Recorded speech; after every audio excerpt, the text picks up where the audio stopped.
What's up guys, welcome back. This is anime fiction. You'll be watching What If Naruto Was the Shadow Monarch Part 2. Now, let's begin. Naruto's perspective. 4 days had passed since my initial experience in an instant dungeon. Since then, I have anticipated obtaining another key from the curse. Bless random boxes, but unfortunately, I was not successful. This is quite disappointing. I developed the skill of dagger throwing after practicing over 10,000 throws. The skill is quite commendable. Upon reviewing my statistics, I allocated 2 points to strength, bringing it to a total of 52, which provides a solid foundation, and I assigned the remaining point to agility. Currently, I am exploring various avenues and observing that my statistics serve merely as a flexible metric to assess what individuals genuinely desire to achieve. This perspective extends beyond my physical capabilities, which are substantial enough to overcome significant challenges. Even with minimal effort, they are sufficient to overpower fragile beings referred to as humans, who merely obstruct my path. I have observed that I can continue for extended periods without the necessity of sleep or food intake. The final aspect that received the most enhancement was my intelligence statistic. I have observed that I am capable of multitasking and solving equations mentally, skills that I had not anticipated possessing. While it may enhance my IQ and problem-solving skills, it does not necessarily equate to wisdom or genius. Rather, it indicates a capacity for quicker learning and improved comprehension. Int represented the intelligence modifier, which influenced my mana capacity and my potential for acquiring new knowledge. Int also assessed my capacity for acquiring new knowledge. In a modest manner, I reached the conclusion that it was indeed highly accurate. Prior to my passing, I had excelled as a student. Due to the reluctance of other teachers in the academy, including Kakashi, to provide me with guidance, I dedicated a significant portion of my free time to reading and acquiring new knowledge. Additionally, I engaged in numerous strategic games that challenged my cognitive abilities.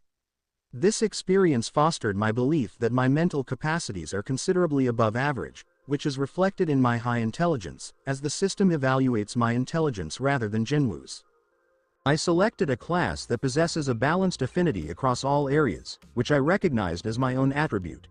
The quantity of mana I possessed was precise, as were the metrics for VIT. My ability to make informed decisions, the application of my knowledge, and the rate of mana regeneration were all influenced by the same int and the new resources I acquired. While it may appear swift, the reality is that it is not, as in many critical situations. Every second is crucial and can ultimately decide between life and death, making it a matter that could lead to my demise countless times. I remain grateful, as my skills and int stat will continue to improve. I believe it was also quite accurate, as I tend to assume that all the decisions I made during my previous life were the appropriate ones, with the clear exception of the choice that led to the brevity of that existence. However, an important statistic that is absent from this discussion is luck. It is evident that luck played a significant role, influencing the extent of my fortune as you may have anticipated. Since it is not present here, I will assume it is a common experience for all. Indeed, while fate may favor a select few, it does not imply that the universe is solely focused on my individual circumstances. I believe that my fortunate circumstances reflect a significant level of luck.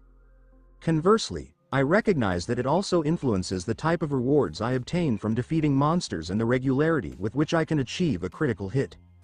Upon reviewing my statistics, I recognized that I possessed an ideal build for a mage-class character with strong physical power, particularly given the high int I achieved at level 25. This system enabled me to earn points across all my statistics by performing specific actions, allowing for a tailored customization of my build according to my preferences.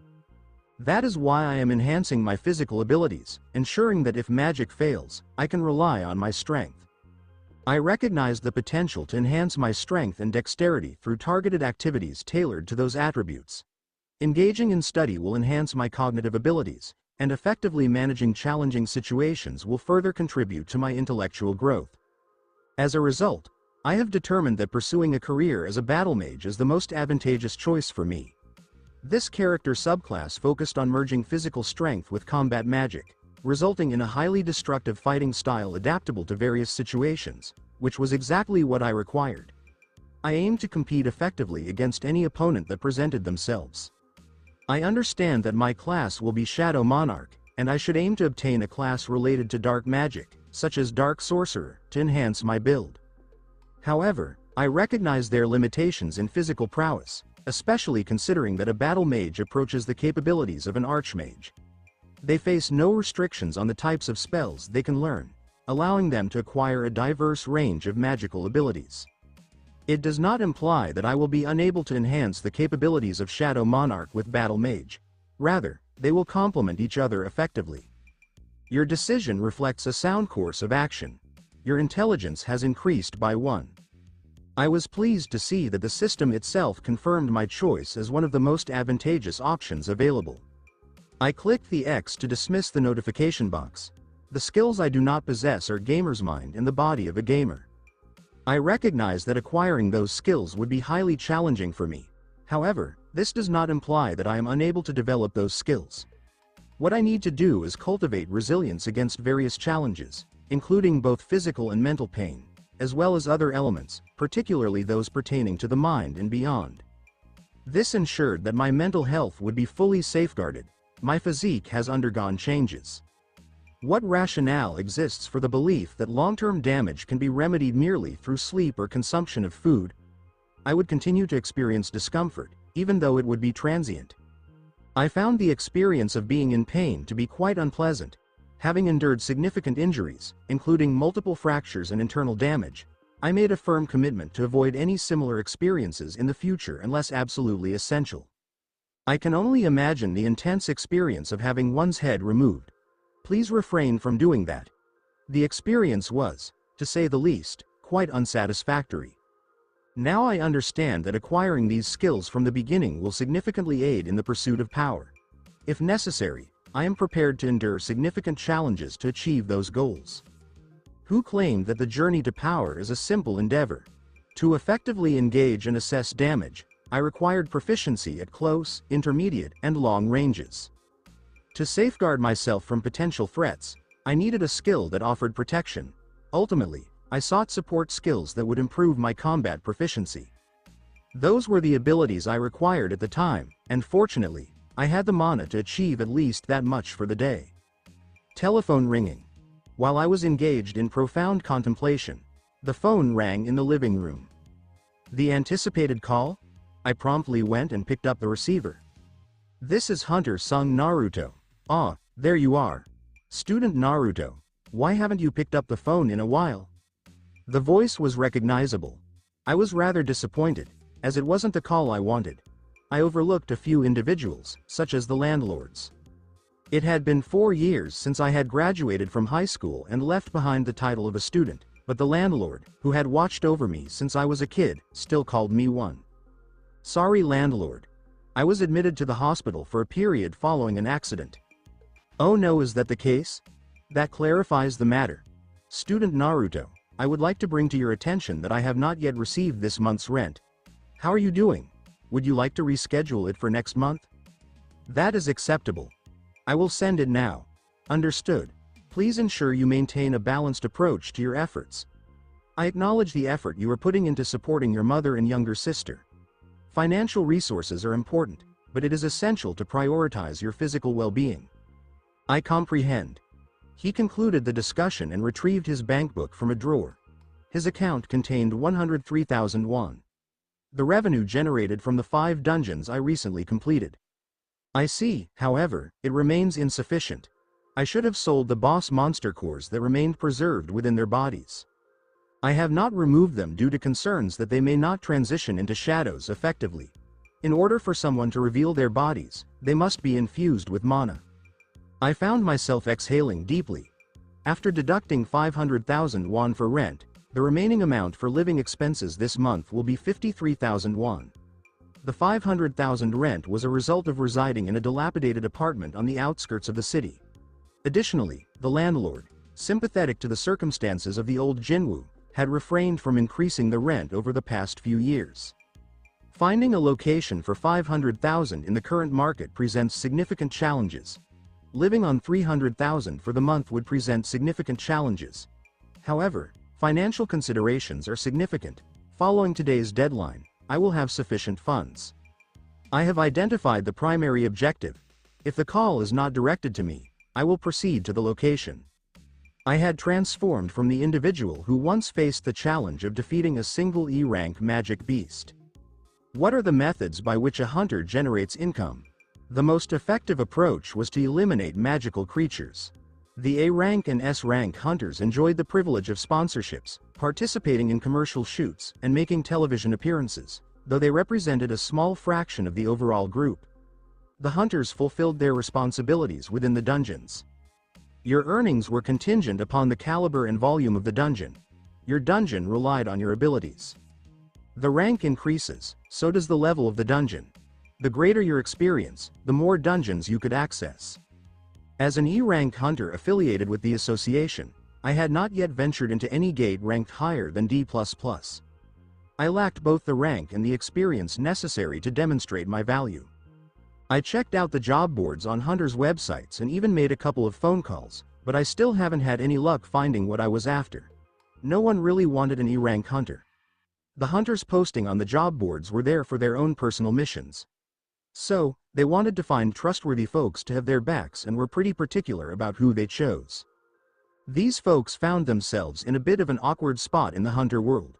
Not quite fit for the guilds, but definitely too strong to be under the association.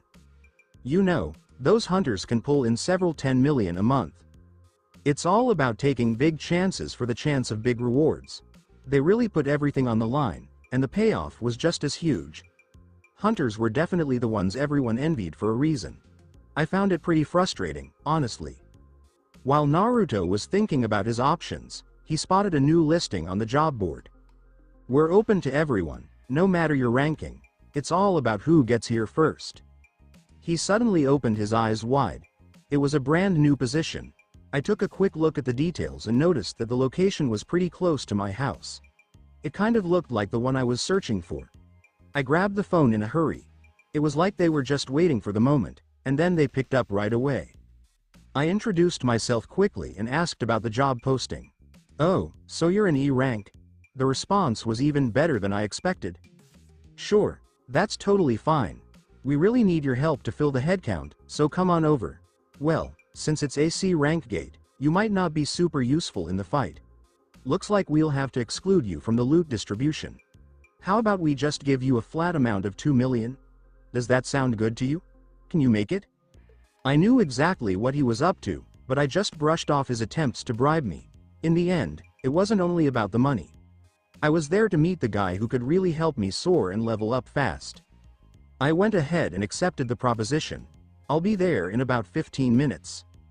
I get that I'm going to face a C rank monster, and while I can handle D++ rank monsters pretty easily with my magic, there's definitely a noticeable difference between D and C ranks. It's nice that the monster isn't going to be a fighting type. It's great that I'm saving stat recovery for the next few days. If anything goes wrong, that would really help out today. I don't think it really needs to be used after all. I'm over 7 levels above the original Jinwoo. But the bigger question is, am I really prepared to kill someone, ending someone else's life? It's not as simple as people make it out to be. In worlds like this, it's all about the jungle rules. Survival of the fittest, where the strong dominate the weak. With all that in mind, I decided it was time to get moving. I got dressed and headed out to the spot they told me about. I'm not sure if I'm ready to take someone's life, but one thing's for sure. I'm not ready to give up mine. To survive, it feels like I might have to fight back, whether it's against a monster or a person. So, what's the difference between the two?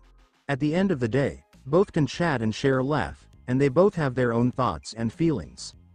Some folks might say that monsters are all about taking down humans, but honestly, they can be a lot messier than that.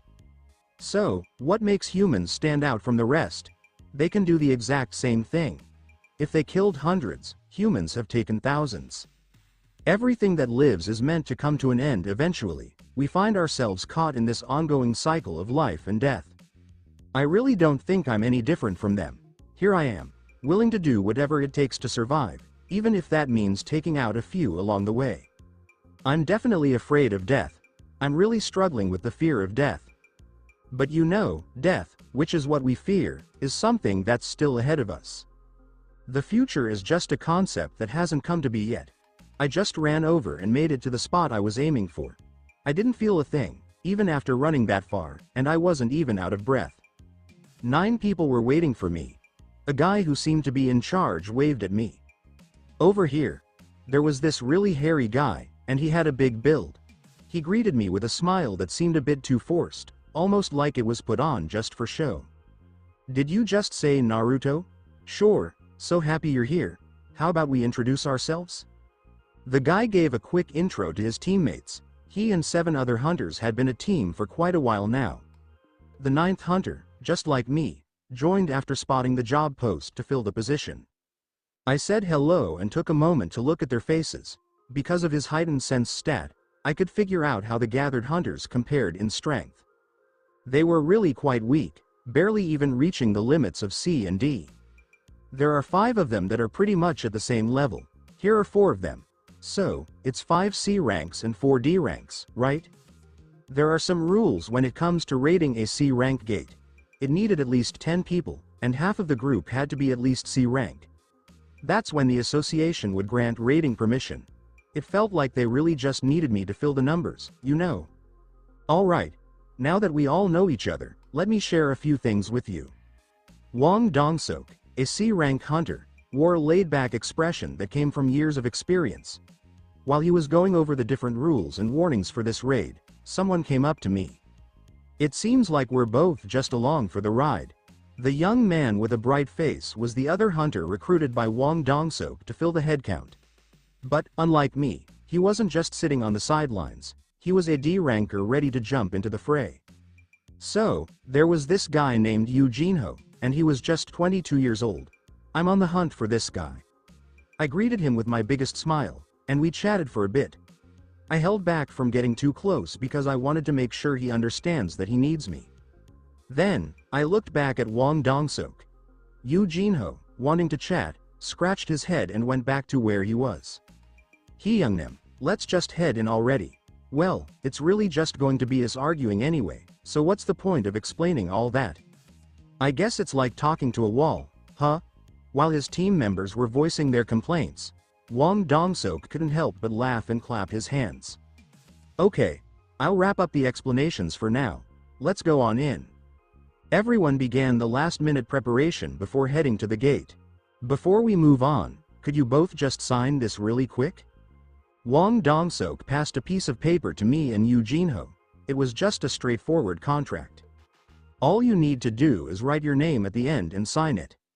I remember my contract clearly said that I wouldn't be getting involved in any combat or sharing in the loot. Instead, I get 2 million won when the raid wraps up. It felt just like the chat we had on the phone. But there was a line at the end that really stood out to me. Regardless of what happens in the dungeon, they won't take any responsibility. When you look at it, a private raid doesn't offer any compensation if something goes wrong, unlike an official raid under the association. Hunters just couldn't get insurance. Their lives were way too risky.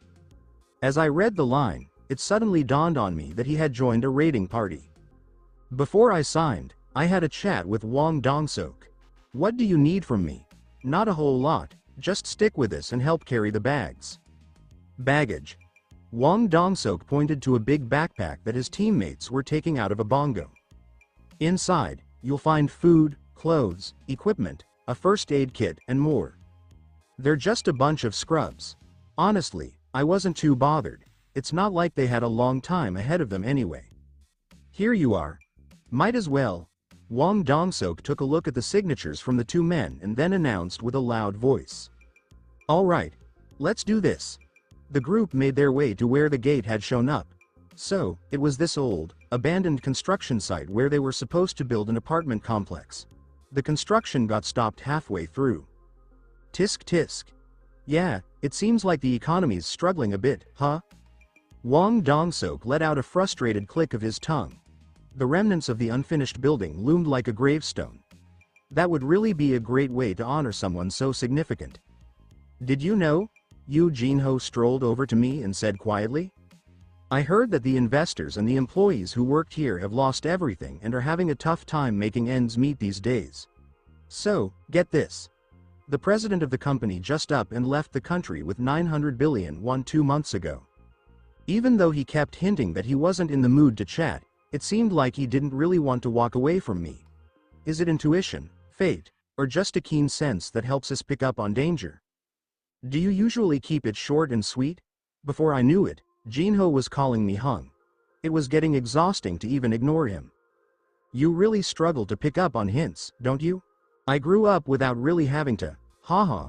I couldn't quite tell if the boy was being optimistic, a bit clueless, or just following his gut feelings. Come over here. Wang Dongsok put a halt to the party. The hunters let out a collective gasp of awe.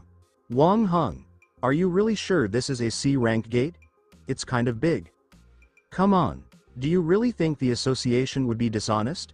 I've heard that their surveillance team has already taken a look at it twice. The gate looked like a black hole just floating there in the air. The waves of magic power would flow out from the gate, and the strength of those waves would decide the rank of the gate. Once they found it, the association would send out special teams to measure the magic power using a device. So, the info would be shared with everyone, and folks or guilds could ask the association for rating rights. Large guilds usually grab most of the B rank and A rank gates. Those were way too risky for someone to take a private group into. So, private parties would go ahead and ask for and book C rank or lower gates instead. Wang Dongsok paused in front of the gate and glanced back at his group. I'll head in first, so just follow me after. The tanker led the way, and one by one, the rest of the group trailed behind. I gave my body a little stretch.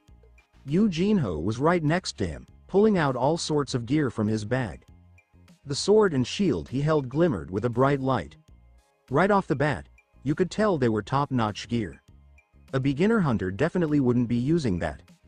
Hung, you mentioned your E rank, right? I've got your back, don't worry. Could you come a bit closer to me? I scratched the back of his head. It was tougher for me to keep from giggling. Who was going to defend whom? Sure. Thank you for that, I responded in a scram tone. Let's go in as well. Two of us made it safely through the gate.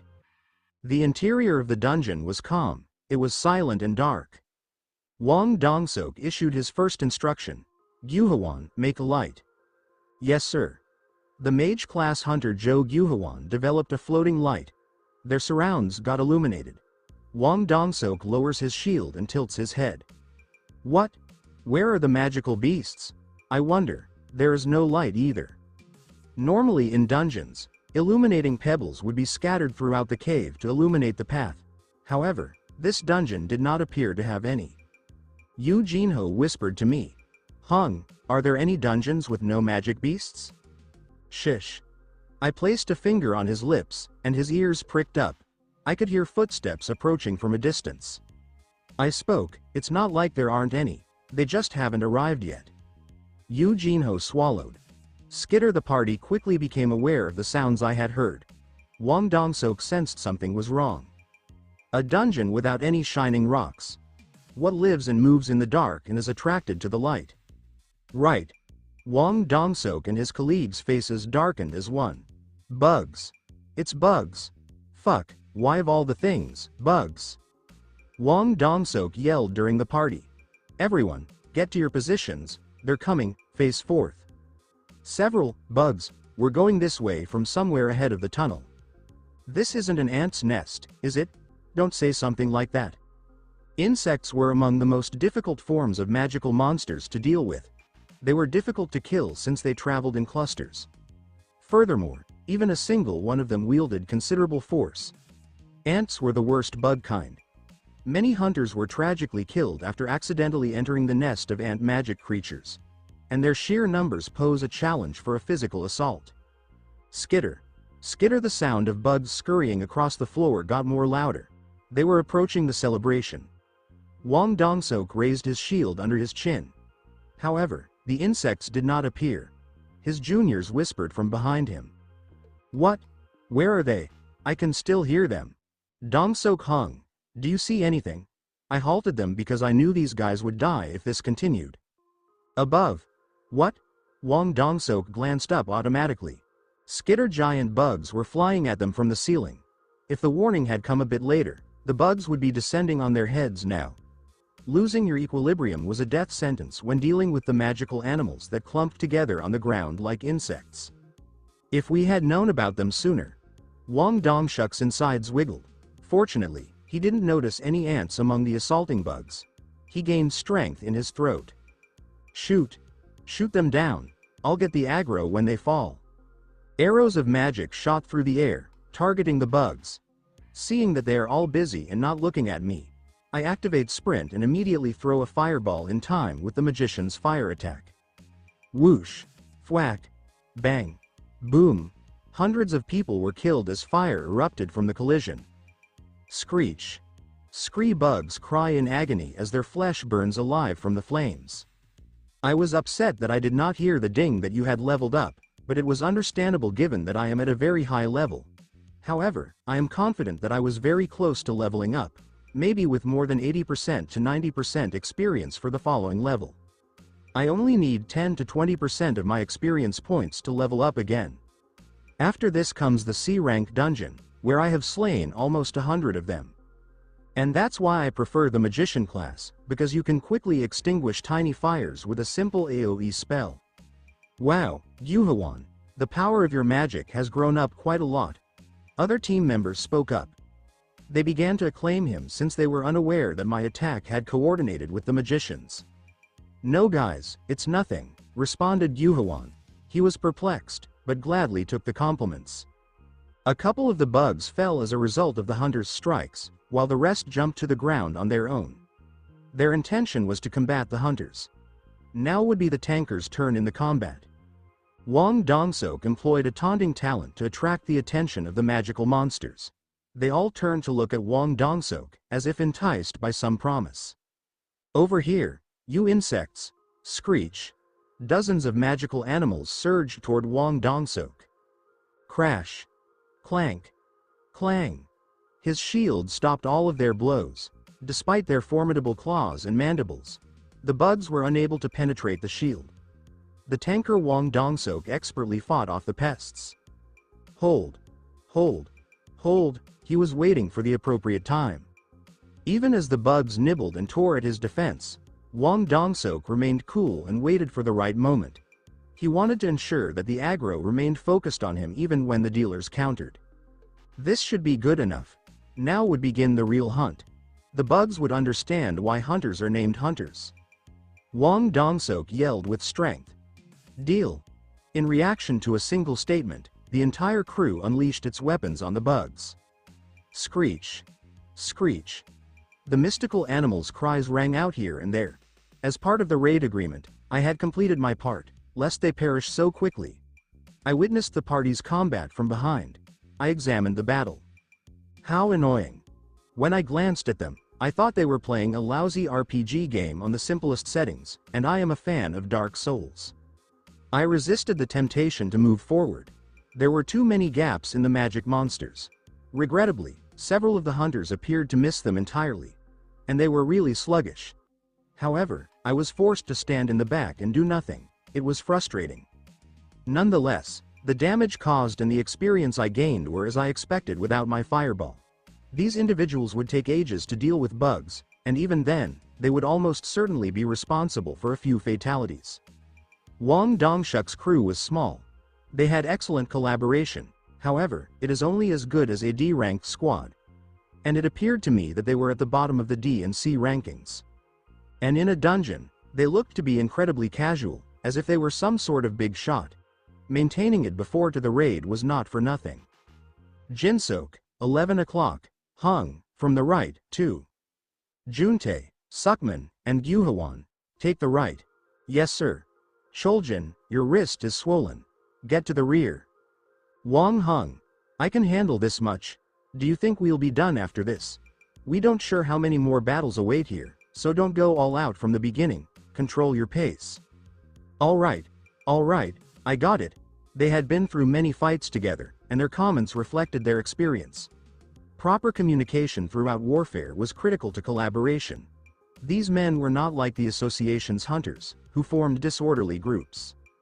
Nonetheless, they appeared to be playing a children's game, with so many gaps in their standing and defending. Even he is doing good. I looked across at Yu Jinho. As a magical beast collided with his shield, Jinho booted it aside and swung his sword. The costly blade sliced clean through its head. Even as a D-rank hunter, Jinho was putting up a decent fight.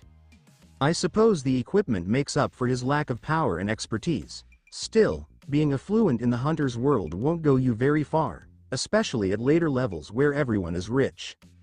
There was a reason why hunters sought for quality equipment. Yu Jinho looked me in the eyes and gave me a thumbs up. Under Jinho's bright and optimistic stare, I responded a thumbs up to the young man. Yu Jinho seemed satisfied. Regardless, the struggle was reaching its conclusion. Wang Dongsok issued an order to his subordinates.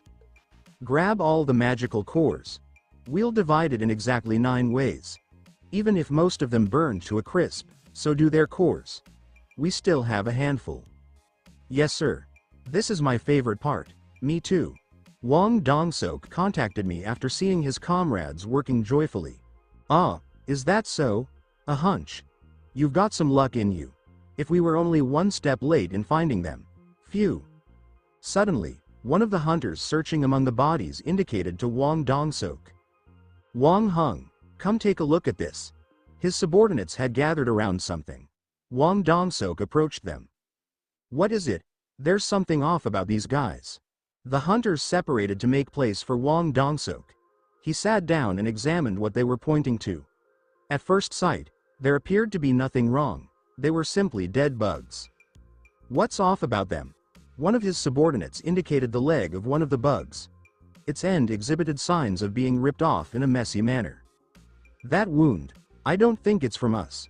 Wang Dongsuk's forehead furrowed. After a closer inspection, he observed. Seems like it was bitten by something. Right? And it's not the only one. Look at this one. And that one, too. This one even had its wing taken off. I believe they were like this before they fought us. Wang Dongsuk's expression stiffened. Despite their numbers, the mystical monsters seemed to go down easier than expected. Furthermore, Gu Wan's fire magic made for an excellent start to the fight. Were they fighting each other before this? It was only a brief minute, but I felt the 8 hunters stare on me. When they realized I was looking, they hurriedly turned back. With that, I was certain that the plot will go as intended. As I expected, his first assumption was right. Their outstanding coordination reflected their lengthy history together. But how did they get this far without a healer? People were prone to making mistakes on occasion, regardless of how skilled they were.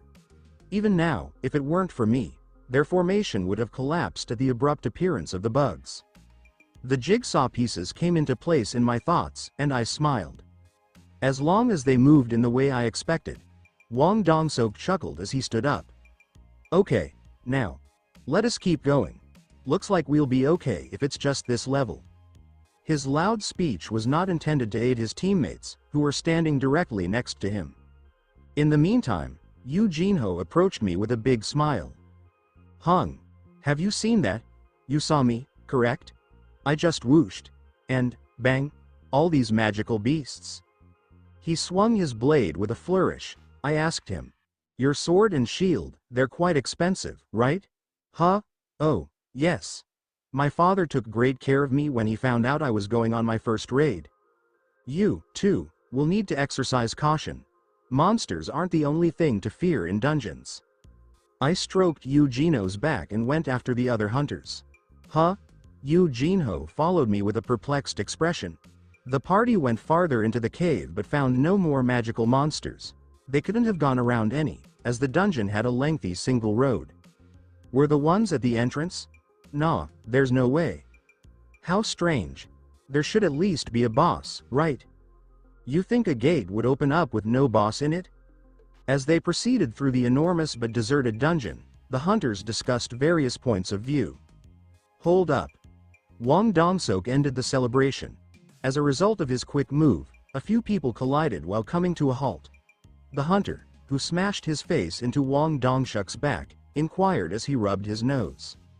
Ow, Wang Hung. What is it? Gyuhawan, shine your light here. Zhou Gyuhawan directed his ball of light from their back to the spot Wang Dongsok was directing. Holy shit, they're all.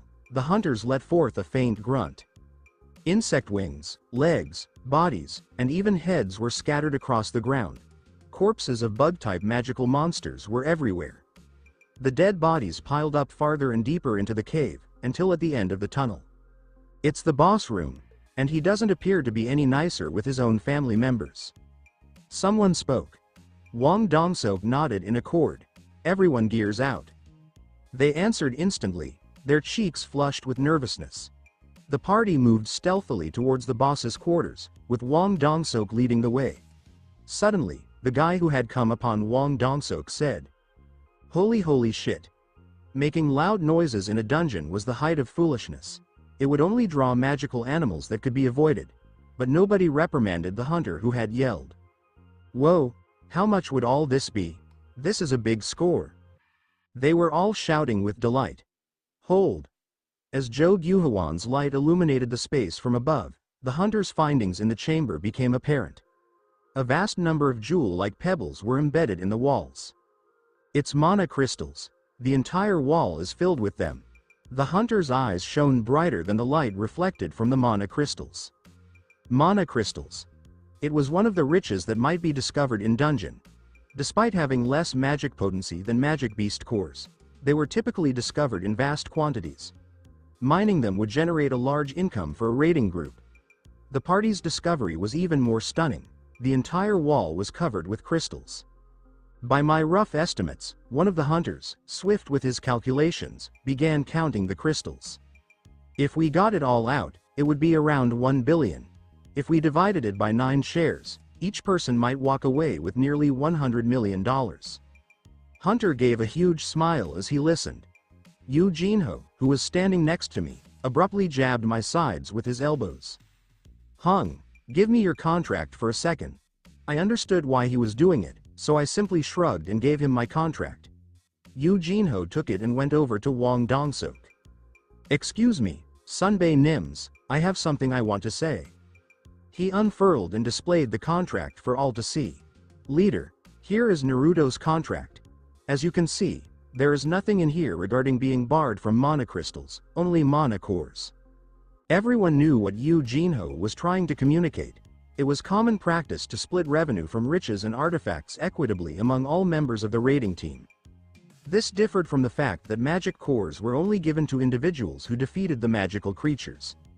As a result, the mana crystals should be divided 10 ways, not 9. The other hunters' expressions changed, but Wang Dongsok approached them with a fox-like smile. Of course, we'll distribute it among all of us. I understand this, but there's something we need to do first. Wang Dongsok gestured ahead with his finger. Yu Jinho was shocked for a second because he assumed the man was aiming at him. But when he turned back, he observed a massive spider sitting in a far corner. Whoa, Yu Jinho began walking backwards after discovering the thing, hiding his lips. The spider didn't move and looked to be asleep. The dead carcasses of bugs scattered the surrounds. The half-eaten carcasses reminded the hunters of leftover food at the bottom of a rubbish can. It's the boss. Was it the one that ate all those bugs? He sure had a feast. Wang Dongsok collected the hunters, including me and Yu Jinho. As you're all aware, once the boss is defeated, the gate will begin to close. So, why don't we harvest all the mana crystals before we kill the spider? They all nodded in accord. Wang Dongsok gazed to his other teammate. Choljin, did you grab the gear? Li Choljin shakes his head. No, who would have expected to find mana crystals in a C-rank dungeon? I left all of the mining equipment in the car. You were punk. Didn't I tell you to be ready at all times? Even after their brutal falsehoods, I can see the way they looked at each other. But I performed my part, since killing them without the system mission would be a waste of both them and the benefits I would receive. I thought as I played with them. I'm sorry. I'm so sorry. Li Choljin apologized to everyone with a very phony grin. Wang Dongsok rubbed his head and talked. Sigh, this will be a bother. Can you both wait here while we go get the equipment? As the hunters prepared to leave, Yu Jinho asked with a concerned face. You only want me and Naruto to stay here? In the boss's room? With amusement in his eyes, Wang Dongsok responded. After all that cheering, the creature still didn't wake up. You folks will be alright. I'd want to address certain topics with my teammates over a smoke. We'll be back shortly. I grinned on the inside as I listened to Wang Dongshuk's half-assed explanation. I'm not sure how foolish he thinks I am. After all, who in their right mind would abandon someone they had just met with treasure? It was presumably because mine and Gino's rankings were low. But, as I suspected, Wang Dongsok and his colleagues were proceeding as planned. Even if it was slightly different from what I had in mind. The minimal number of workers necessary for C-rank gates was 10, although Wang Dongshuk's core team consisted of 8. You should realize that it is quite difficult to get a healer-class hunter for a personal raiding team. We have always been like this. If they've always been like this, it suggested they'd been through numerous C-rank gates previously. Of course, they didn't bother to fill the last 2 spaces. You had to leave room for the tail, after all. There was a reason why they didn't mind if the filler member was an E-rank or a newbie. I think this is good for me. I'll finish this faster. I didn't feel badly. Instead, it was just what I wanted. However, Eugene, who was on his first raid, was less sure. He asked in an anxious tone. So, still, don't you think we should go together? I saw one of the hunters lift his hand toward his weapon. He got up and placed his hand on Eugene's shoulder. It's okay. We'll stay behind and keep an eye on the location. The hunter's hand paused. Hung. Eugene stared at me with a begging face, but I did not answer, instead shaking my head softly. The young man was irritating, but he was an experienced farm, which was just what I wanted. So losing him would be a huge loss. Furthermore, he was a good man. After all, Jinho attempted to assist Naruto with the contract previously, despite the fact that it was to his disadvantage. And the world requires individuals like him. Wang Dongsok grinned at the pair. Our automobile is parked directly in front. We will not take long. See you soon, then. And the 8 hunters departed the boss chamber. Their footsteps rapidly faded into the distance. Eugene turned and accused Naruto. Hung. How can you say that? What if that thing awakens? He was frightened of spiders. It appears he hasn't really grasped the issue yet. I clicked my tongue in his head. How could he be the son of such a wealthy businessman and not grasp a simple deception? And it's not like they tried very hard to keep it secret. It would be tedious to describe every aspect to this child. Instead, I began warming up my body. At that point, Wang Dongsok turned around to face the boss's room. The hunters who followed him came to a stop as well. They weren't too far from the boss's chamber, just far enough that their voices couldn't be heard. Wang Dongsok smiled as he inclined his chin towards Zhou Guohuan. Guohuan, block the entrance to the boss room. Should I blow it up? Yeah. Not too hard, though, we still have to return inside. Li Choljin interrupted them. Wang Hung, why go through all this trouble? Why didn't we just kill them right there? Wang Dongsok squinted his eyes as he turned to face the stranger. There was no need to put up a front anymore. I apologize. Wang Dongsok expressed his discontent with a click of his tongue. What if the spider were to awaken during our confrontation? What is the proposed method for extracting the mana crystals? I apologize. Zhou Guohuan became a part of their team. Wang Hung, considering your point, wouldn't the spider still awaken if we attempted to extract the mana crystals? It is unlikely to be a peaceful environment. The creature in question consumed the perilous insect-type magical beasts as its source of nourishment. Being caught off guard during mining operations could lead to significant consequences for their team. This is the reason. Wang Dongsok displayed a broad smile. We will provide those two to it. Indeed. Zhou Guohuan acknowledged, comprehending his intent. Currently, there is no information regarding the timing of the spider's awakening. The time frame could range from 10 hours to just 1 minute. The optimal approach was to awaken it at this time and provide nourishment, thereby revitalizing its sleep cycle. The noise of the entrance being secured is certain to rouse it.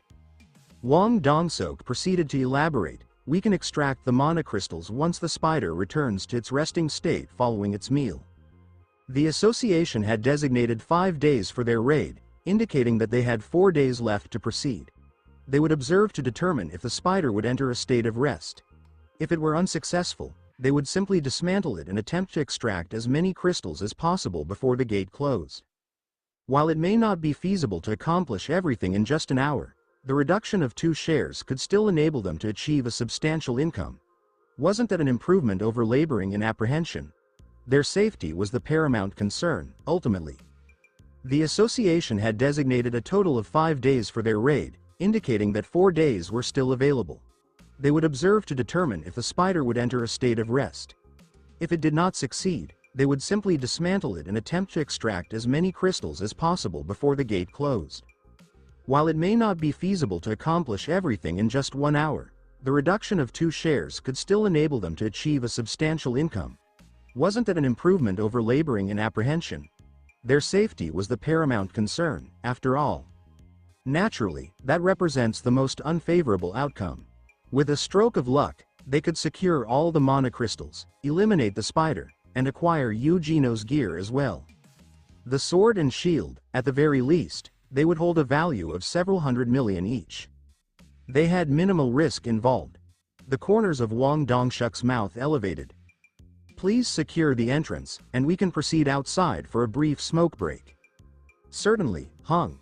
As he responded, a brilliant light converged in Zhou Yuhuan's hands. Eugenho focused intently on the spider, striving to control his breathing. He inquired with a look of apprehension. The spider, do you believe it will awaken, or not? I see. I gestured with my hands. I was aware of the impending situation, but I believed that providing a complete explanation might overwhelm the young man. Upon reflection, Eugenio's remarks to him just now followed a 5-minute period of silence.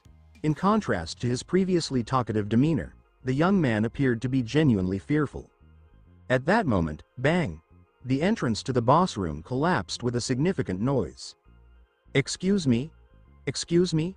Eugenho rushed toward the entrance in a state of urgency, but the collapsed stones had already obstructed the exit. He exerted every ounce of strength, yet the rocks remained immovable. I approached him in a relaxed manner. HNG, could you please assist me with this matter? The young man was diligently working to remove the rocks, exerting every bit of his strength. Was the mage's name Zhou Yuhuan? I observed a brief flash of light prior to the collapse. A C-rank mage specializing in light magic. This was undoubtedly his responsibility. He could potentially serve as an effective shadow soldier, considering the rarity of light magic and his potential utility in the future. With those considerations in mind, I resolved to preserve his remains. I placed my hand on one of the rocks. I can navigate this situation with ease. I could perceive the weight of the stone through my touch. It was less heavy than anticipated. Applying a modest amount of force, I observed the adjacent rocks shift slightly. Nonetheless, I had no plans to depart. Particularly when experience and financial resources support me.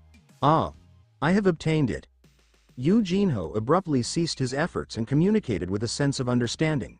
He faced me, his complexion flushed, and proceeded to speak.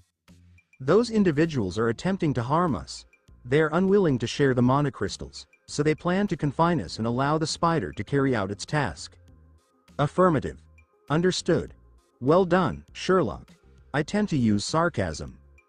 I restrained a sigh. Understood. It appears we are facing a significant challenge. As I previously mentioned, in a dungeon, monsters are not the only concern you should be aware of. I am quite frustrated. The face that was flushed with anger swiftly became ashen. I found no reason to inquire further.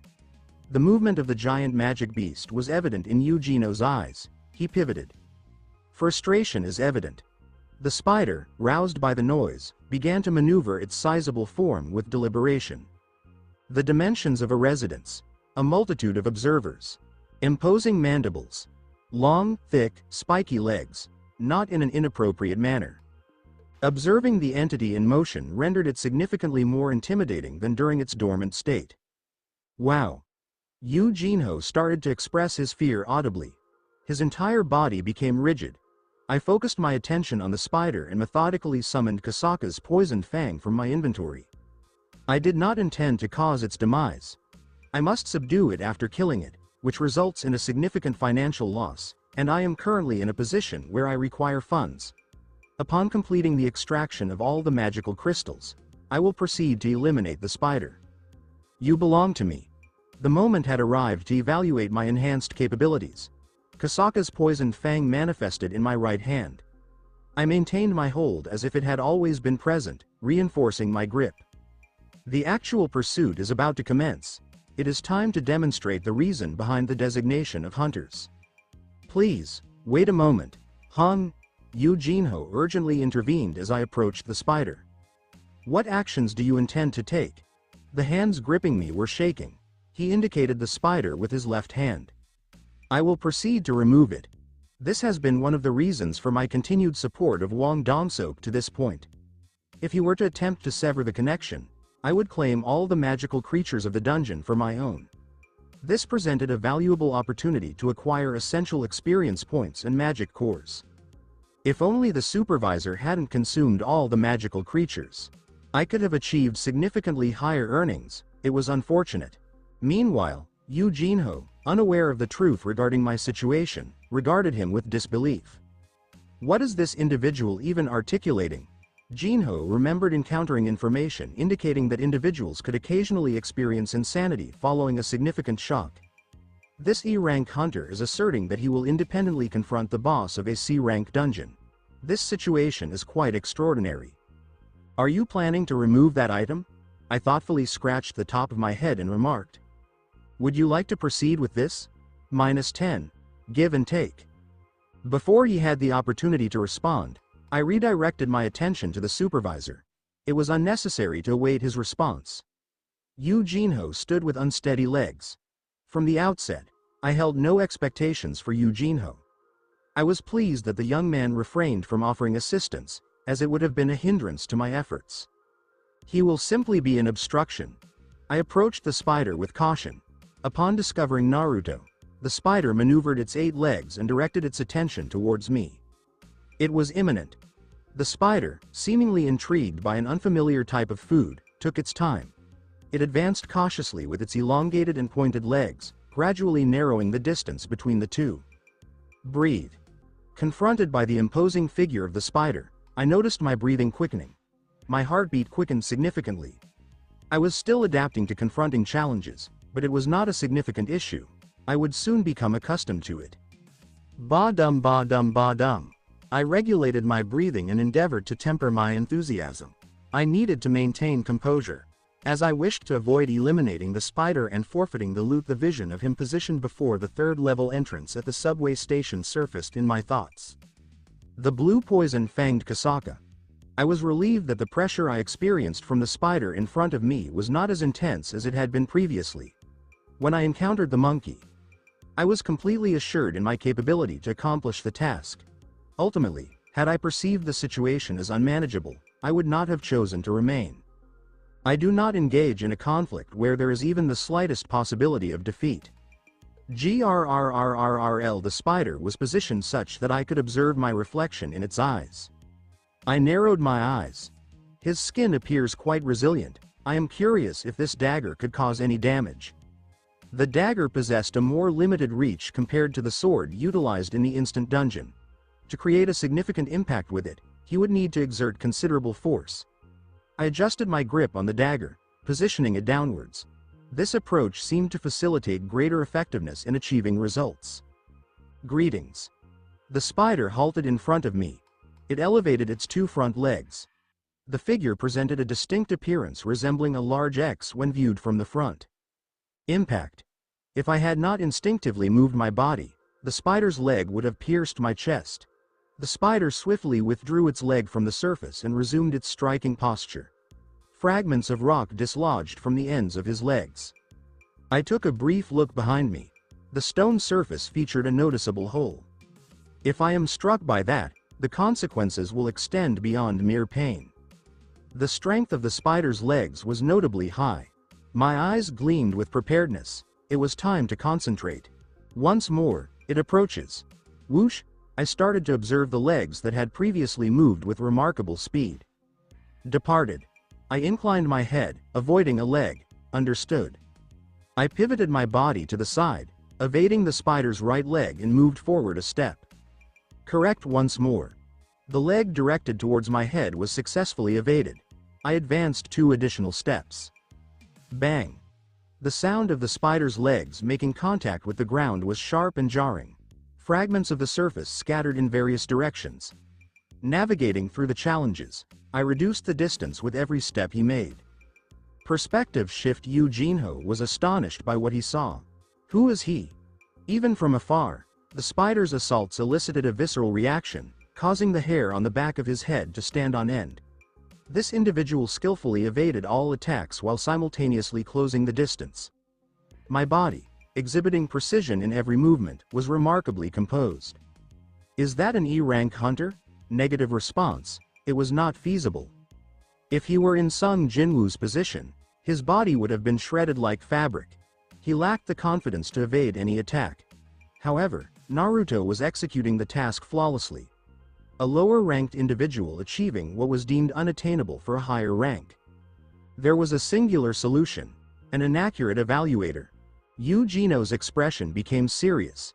Among the adept hunters, some possessed the ability to harness their own magical energy. They have the option to conceal their own rank if they choose to do so.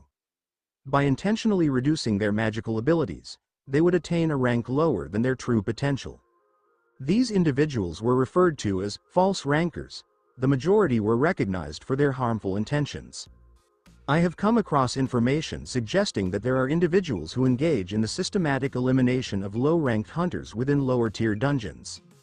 The dungeon, known only to those who participated in the raid, presented an ideal opportunity for illicit activities. Eugenio swallowed hard. In that moment, Naruto instilled a greater sense of fear than the spider itself. What was my purpose for being here? He experienced a strong urge to cry. The spider persisted in its assaults with unwavering determination. I gained confidence in his victory as I evaded the attacks. As I gradually reduced the distance, the spider's head came within my reach. The straightforward nature of the spider's attack made it relatively easy for me to manage. First, let us close his vision, his eyes. Exploiting the vulnerabilities of a magical creature is a fundamental aspect of a raid. Additionally, it would be straightforward to extract resources if visibility is limited. Additionally, I selected the eyes, which represent the most vulnerable point in every monster. Now let's proceed to remove its eyes.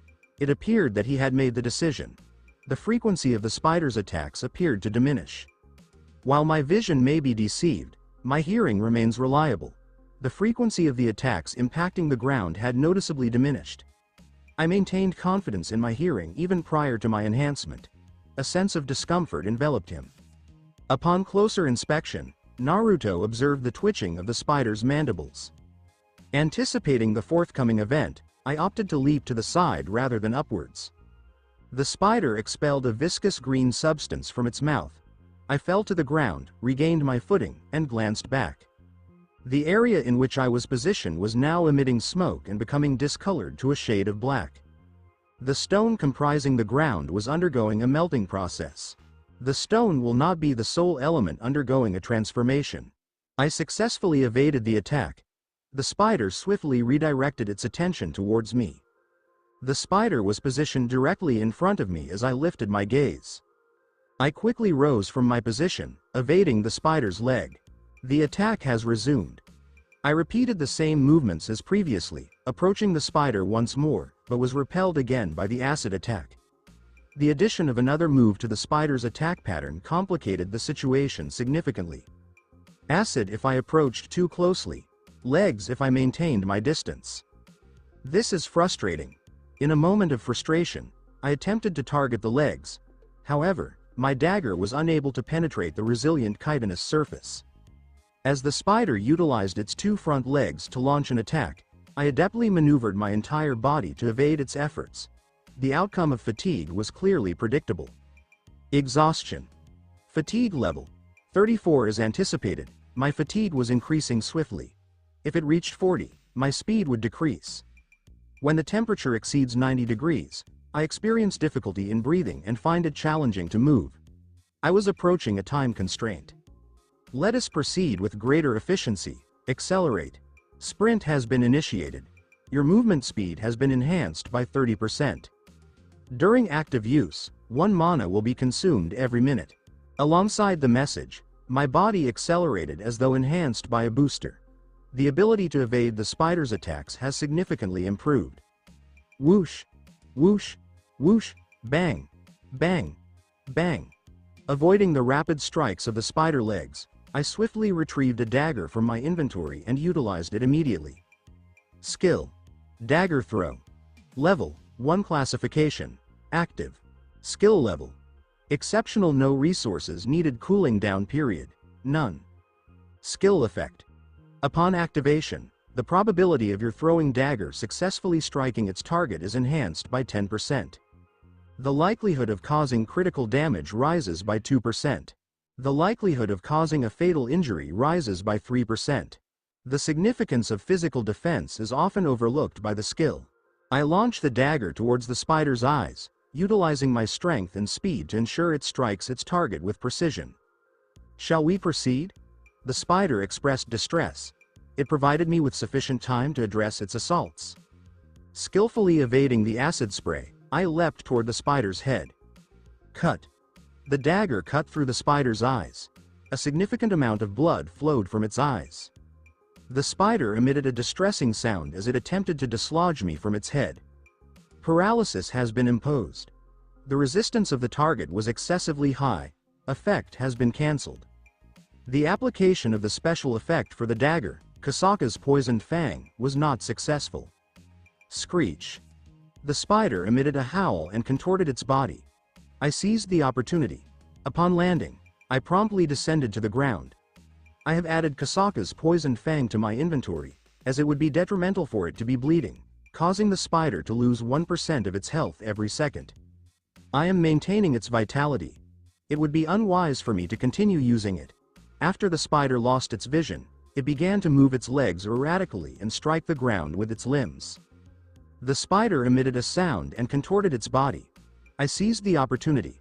Upon landing, I promptly descended onto the ground. I have added Kasaka's Poisoned Fang to my inventory, as it would be detrimental for it to bleed, causing the spider to lose 1% of its health every second. I am maintaining its vitality. It would be unwise for me to continue using it. After losing its vision, the spider began to move its legs erratically and strike the ground with its appendages. The spider flailed and attempted to reach me with its legs, but it had now transformed into a contest of strength akin to that of a very determined toddler. Bang! Bang! Bang!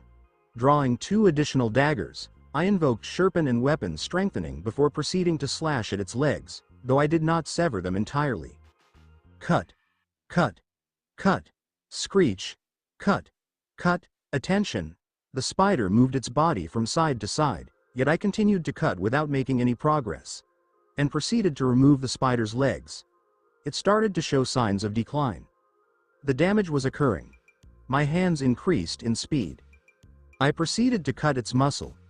The circulation and nervous system were assessed to ensure that movement was restricted, with attention given to the tendons from the legs to the hands. As I proceed to make several incisions around each of its legs. It is entirely possible that I was not engaging in the activity, as my knowledge is limited to the human body and related subjects. The operational process. However, I was focusing on the areas where I observed the most muscle and bone joints. The spider now struggles to maintain its strength to stand. My gaze consistently focused on the remaining legs. Ultimately, the spider's massive form descended forcefully onto the ground. Impact. Attention. As it emitted a sound of distress. Only the compromised ground was transformed into Swiss cheese. Upon observing that it was unable to move its legs, I positioned myself in front of the spider. I had not completed my task, as its mouth remained functional, ready to expel acid the moment the spider sensed my distraction. I manage my strength carefully to avoid causing harm. Ultimately, it is a creature that consistently disregards pain in favor of pursuing human targets. I found myself towering over its head, which instilled a sense of fear as I observed its mouth moving.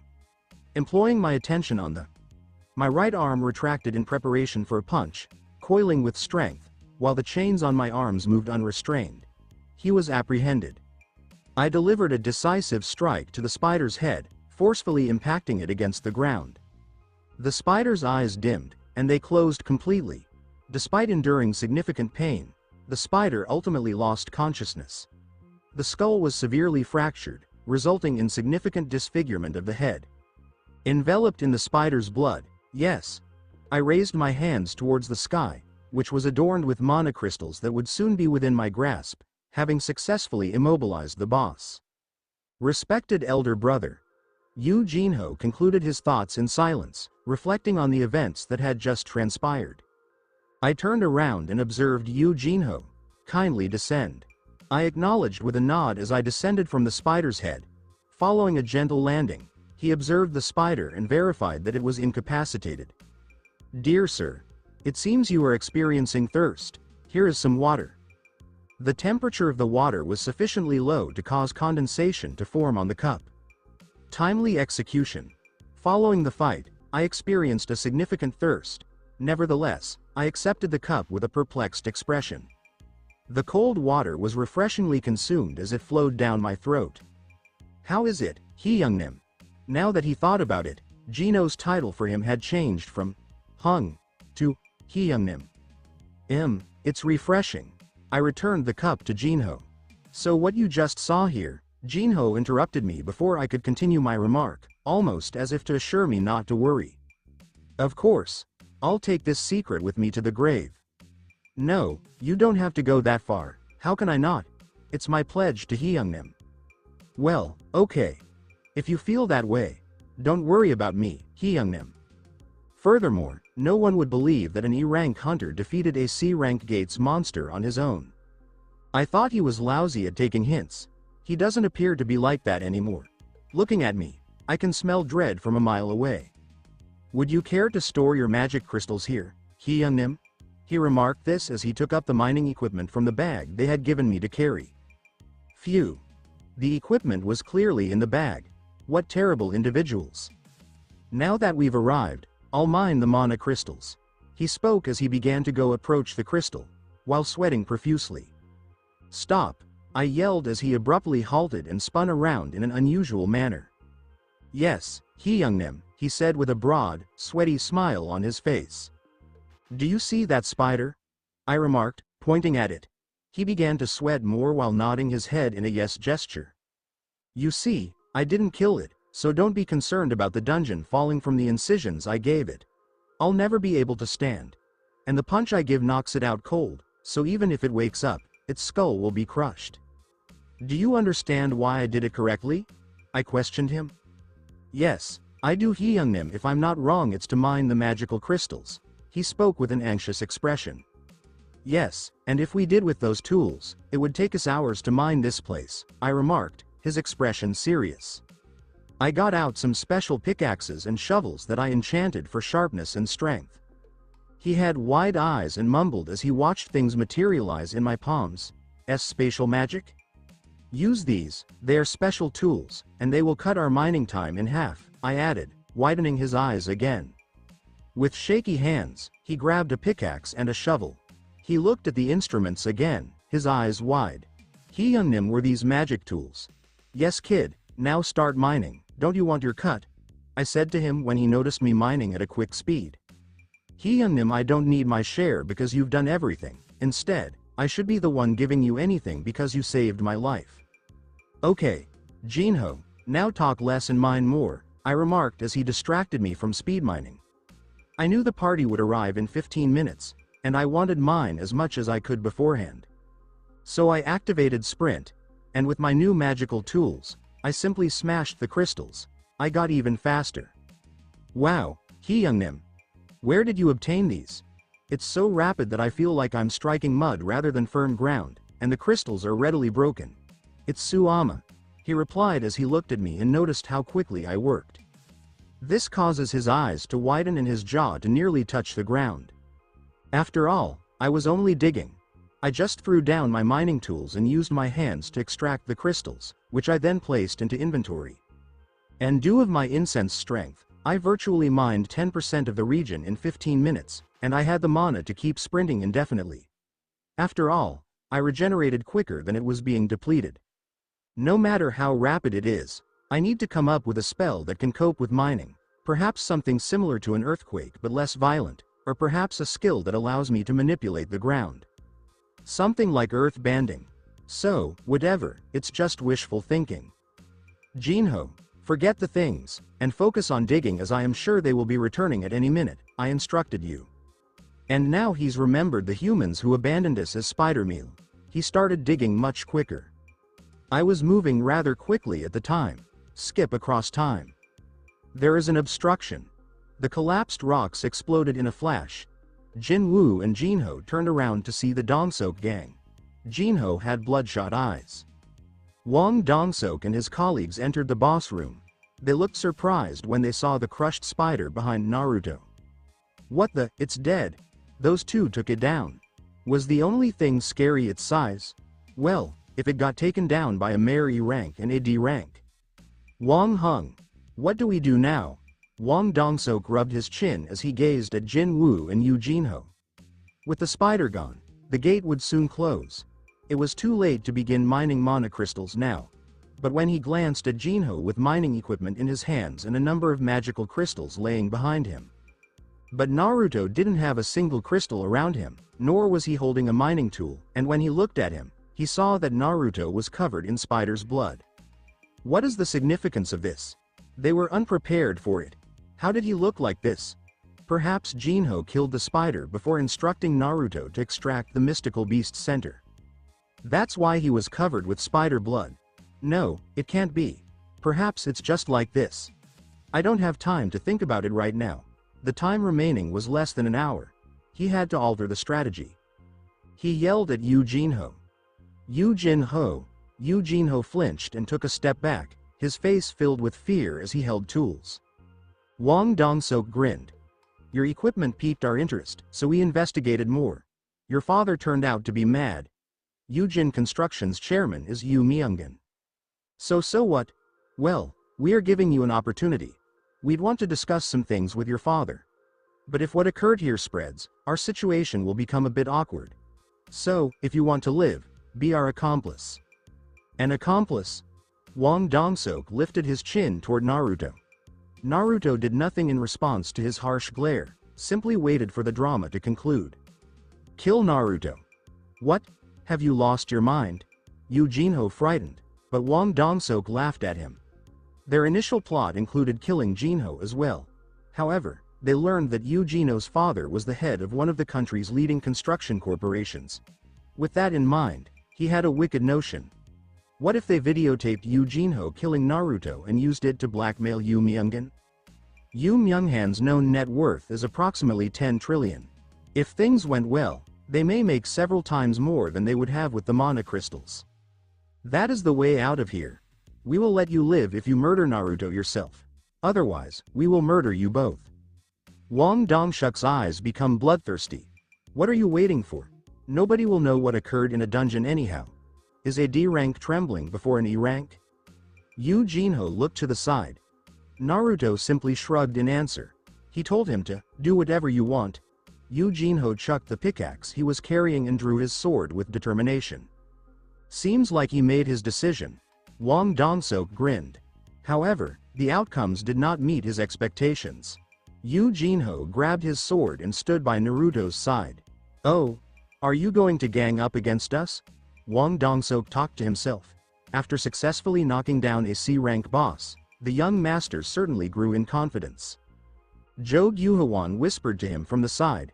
Hung, what should we do? Wang Dongsok murmured back. For now, look after Naruto.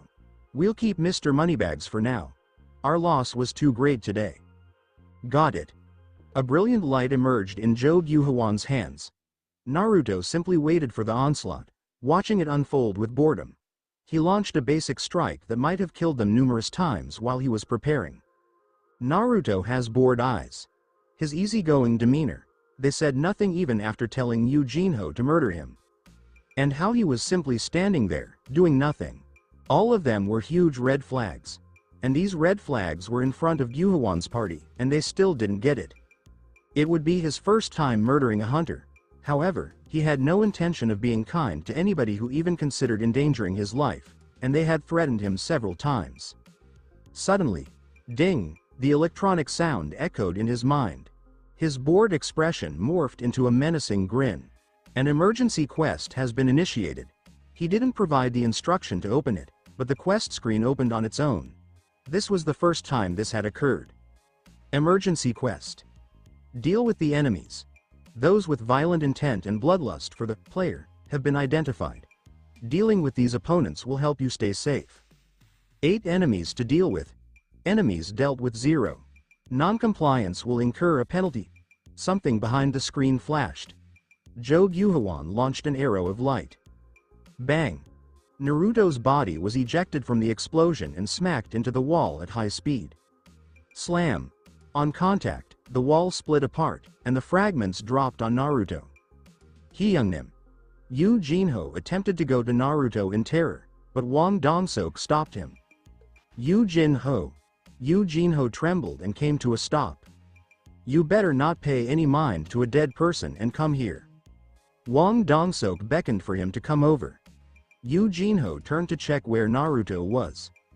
As Wang Dongsok stated, Naruto was buried in rocks and did not appear to be moving. You murderers! Tears formed in the corners of Yu Jinho's eyes. Ha ha ha ha ha. Wang Dongsok and his companions chuckled at his statements. It was true, after all. They lost track of how many people they had slain in dungeons. Naruto didn't feel anything as they laughed at Yu Jinho, despite the fact that if this had been Jinwoo, he would have needed stat recovery. He didn't feel much pain due to his high level and stature. And the attack's potency is decreased by 10%, while his own physical and magical defenses are rather strong. He didn't spill a single drop of blood. Naruto was focused on the window, his gaze directed beneath the debris. The reason for this was the evolving nature of the quest's contents before him. Urgent mission. Address the adversaries. Individuals exhibiting harmful intentions towards you have been identified. There are intentions to terminate your existence. Prioritize your safety by addressing these adversaries. 8 adversaries to address. Enemies addressed. 0. Several of the letters disassembled and reconfigured into new words. Individuals exhibiting harmful intentions towards you have been identified.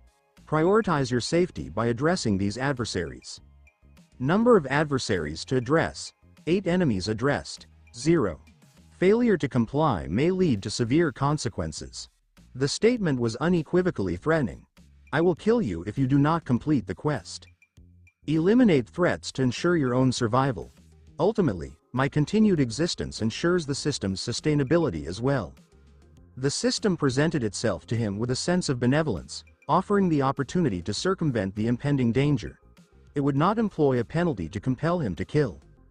The system was designed with a specific objective in mind. To enhance Naruto's strength, a robust host is essential for the system's longevity. It required Naruto to attain strength. Depending on the situation, if they pose a threat to its existence and that of the user, the player, it would take any necessary actions, including issuing emergency quests that may involve eliminating fellow hunters. That was his assessment based on the presentation of the quest. Thank you to those who facilitated my arrival here. In his previous life, he encountered danger and confronted challenges regularly. He aimed to enhance his strength. He sought the opportunity to elevate himself from a life that felt devoid of purpose. After reflecting on the moments of his life, an opportunity presented itself to him. The objectives of the system were in complete harmony with Naruto's aspirations. He now needed to ensure that the system operated independently of the architect's influence. The system operates through me, and I will leverage the system to my advantage. That was all that was required of him. Provided it had a clear objective, he would be capable of maintaining this phenomenon. Naruto emerged from the debris. Health: 3055, 2933. He displayed a look of concern as he examined his HP bar. Unacceptable. Was that truly an impact from a C-rank hunter's magic?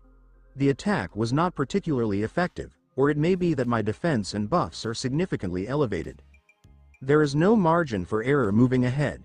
No rationale was established for considering new exclusive regulations for hunters. One need not be constrained by regulations or ethical considerations. The statements of the powerful serve as the guiding principle.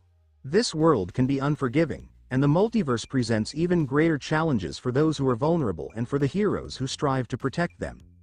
I do not aspire to be a hero or the central figure responsible for saving others. Such a role is not feasible. As an esteemed individual who held these ideals once stated, when you advocate for principles, then you will only ever be able to preserve ideals. Your inability to assist others is evident. A desire to save something or someone emerges as a compelling reason to engage in the struggle, particularly for you, Amiya, in pursuit of salvation. Salvation derived from external sources is not genuine, it resembles a form of currency. I aim to avoid any regrets in the future. At this point, my priorities are centered around myself and my loved ones. Subsequently, the global landscape. Considering those reflections, a chill settled into Naruto's gaze. He commenced his approach towards Wang Dongsuk. Could you please clarify? As Wang Dongshuk's group encircled the apprehensive Yu Jinho, they became aware of Naruto's presence. Is he truly alive? Yuhuan hung. It appears that your skills may not be as sharp as they once were. This is quite unfortunate, especially considering it was against an E-ranker. Wang Dongsuk thoughtfully scratched his chin. Yuhuan, please ensure it is done correctly next time. Zhou Yuhuan's face flushed with embarrassment. I understand. Negative response. He undoubtedly employed his most formidable spell. It was an assault that depleted a third of his magical energy. How could he possibly rise again? Did he overlook it? No, if he had missed, it would not have produced such a loud sound. Nor would his clothes appear so tattered. He had numerous inquiries but did not have the opportunity to pose them. As Naruto was the initial speaker, you have manipulated the circumstances of individuals' lives. Wang Dongshuk's group focused their attention on Naruto. Naruto came to a halt before them. Yu Jinho expressed surprise, while the other hunters remained unfazed. Some of them displayed a mocking expression. Naruto proceeded in a matter-of-fact manner. Are you prepared to proceed with the payment? Only those who are ready to face the consequences should take the life of another. At that remark, Wang Dongsuk let out a snort. What is this individual expressing? Hyungnim, I have this under control. A hunter with keen eyes approached and placed an arm around Naruto's neck. It appears that there may be a lack of clarity regarding the current situation. The expression of the narrow-eyed individual shifted noticeably as he exerted force with his arm. What is the matter? What is the reason for his lack of compliance? He exerted all of his strength in an attempt to secure Naruto in a headlock, yet despite his efforts, Naruto's body remained unyielding. Wasn't this individual classified as E-ranked? The narrow eyes' brows glistened with cold sweat. What is the meaning behind this pow, slash? The narrow-eyed individual's head dropped to the ground. Thud. J. Juntae. Wang Dongshuk's eyes trembled. Excuse me, could you please clarify? When did that individual acquire a dagger? What is the origin of this? Wang Dongshuk's team promptly unsheathed their weapons and retreated a step. In Naruto's hand was Kasaka's poisoned fang, which he had summoned from his inventory. The dagger was stained with blood. Ding. Number of adversaries to address, 7. One enemy has been addressed. Ding. One of the hidden conditions has been met. An unidentified presence is infiltrating. Error. Shamblu. What on earth? What is happening here? Error. There has been an error. Issue encountered. The methodology of Shamblu. There has been an error. Error. Issue encountered. Several of the letters disassembled and reconfigured, attempting to form new words. The way of the Shamblu. This situation is unprecedented in any narrative framework. It is quite concerning. Error. Error. There was an error. The unidentified presence has been recognized. Skill. The way of the Shamblu, infiltrating the system. The system is currently unavailable. I realized that it was not functioning as intended while attempting to open the window. Skill in the way of the Shamblu is influencing system modifications. Executing repair operating in a secure mode. Unsuccessful. Retrying unsuccessful. Reattempting. Unsuccessful. Making another attempt. Unsuccessful. REINITIATING. Unsuccessful. Indeed. What is currently happening? The ongoing influence of the way of the Shamblu skill is consistently impacting the system. The modification has been implemented, a function is partially damaged. The system will initiate a reboot in safe mode, making another attempt. Unsuccessful. REINITIATING unsuccessful. Rebooting. Unsuccessful? The system is currently unavailable. Access to the status window is restricted. The system is currently unavailable. The connection with the player will be temporarily interrupted. The system was unable to reboot due to unspecified reasons. I have read the entire story. However, the system has consistently remained operational throughout the narrative of current events. I was aware that my presence would have an impact on the world and its timeline, but I never anticipated that this situation would arise and the system would fail in such a manner.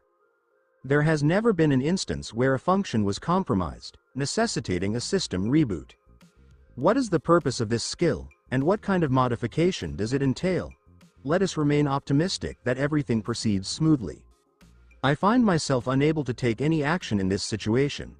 I hope to experience the fortune associated with Tiamat rather than that of a Lancer. Any outcome other than Lancer luck would be preferable. A partial recovery of the system's functions has not been successful. Making another attempt. Unsuccessful. Making another attempt. Unsuccessful. Making another attempt. Unsuccessful. Making another attempt.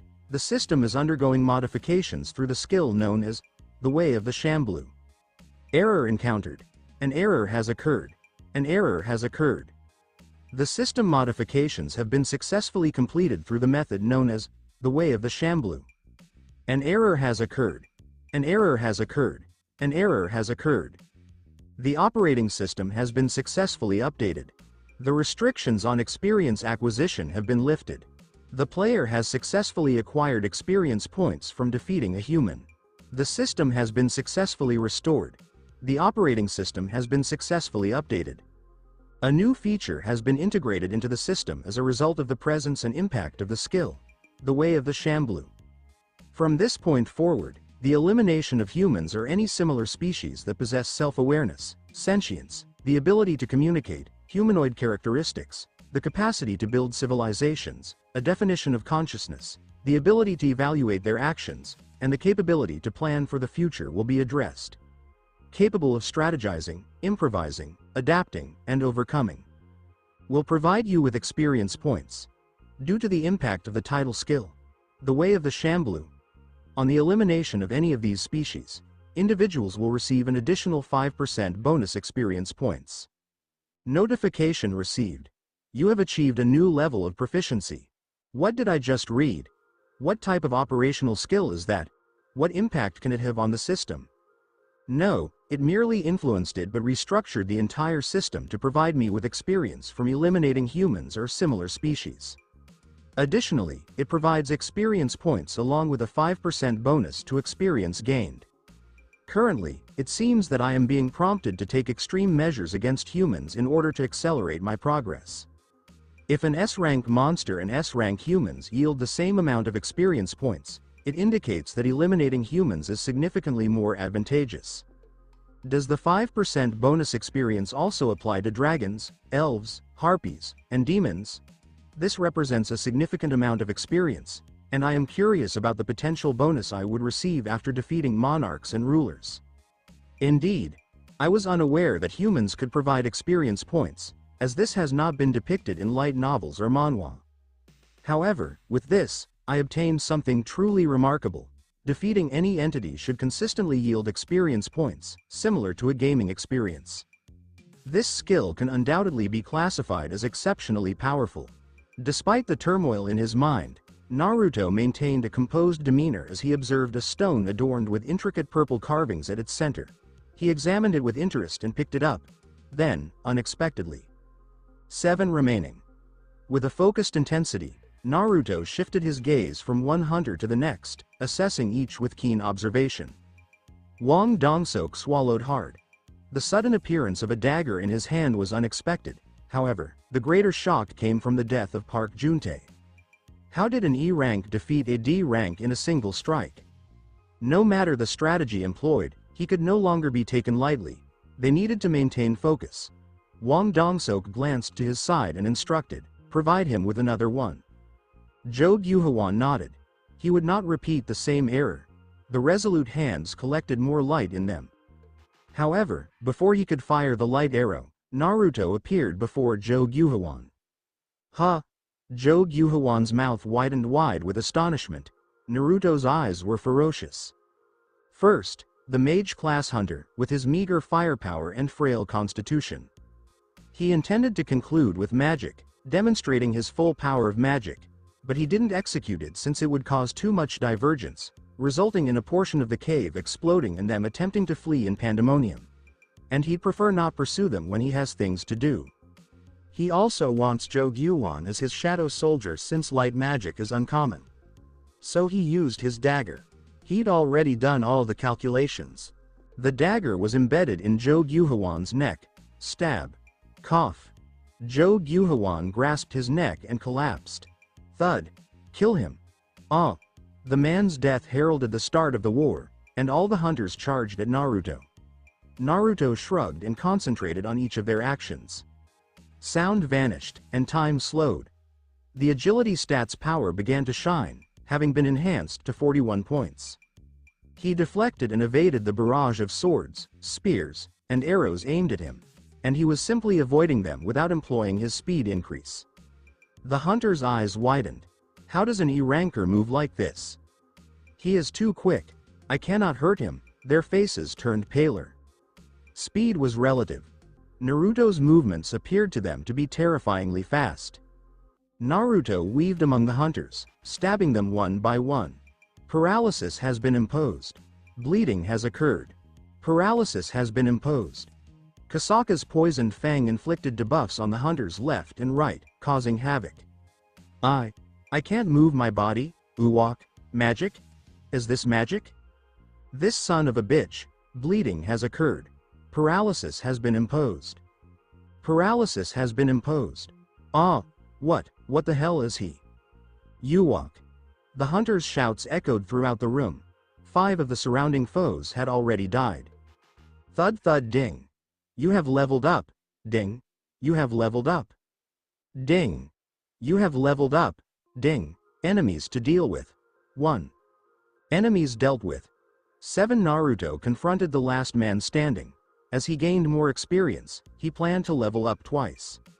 Wang Dongsok is a hairy man with a huge body. With a resolute expression, he threw down his shield and gathered his energies. Wah! He stomped the ground before charging. Boom boom boom boom. As he ran, he thought to himself, he was a tanker who shined in the top tier of C rankers. The intended target was most likely a dealer. His motions were quick, but he didn't have the strength to move through his body, even with the strength and talent. You can't deliver me a lethal wound with a simple blade. Naruto will be annihilated in their confrontation. He tackled with his shoulder as the gap narrowed. Strengthen. Boom. Crack. Crack. The area whirled around him, revealing the dungeon's ceiling. Slam. His head trembled, and he felt intense agony in his neck and back. He felt his bones were broken. He attempted to rise, but his body did not cooperate, and the ache worsens. The struggling Wang Dongsok was splayed on the ground. Cough. His mouth bled.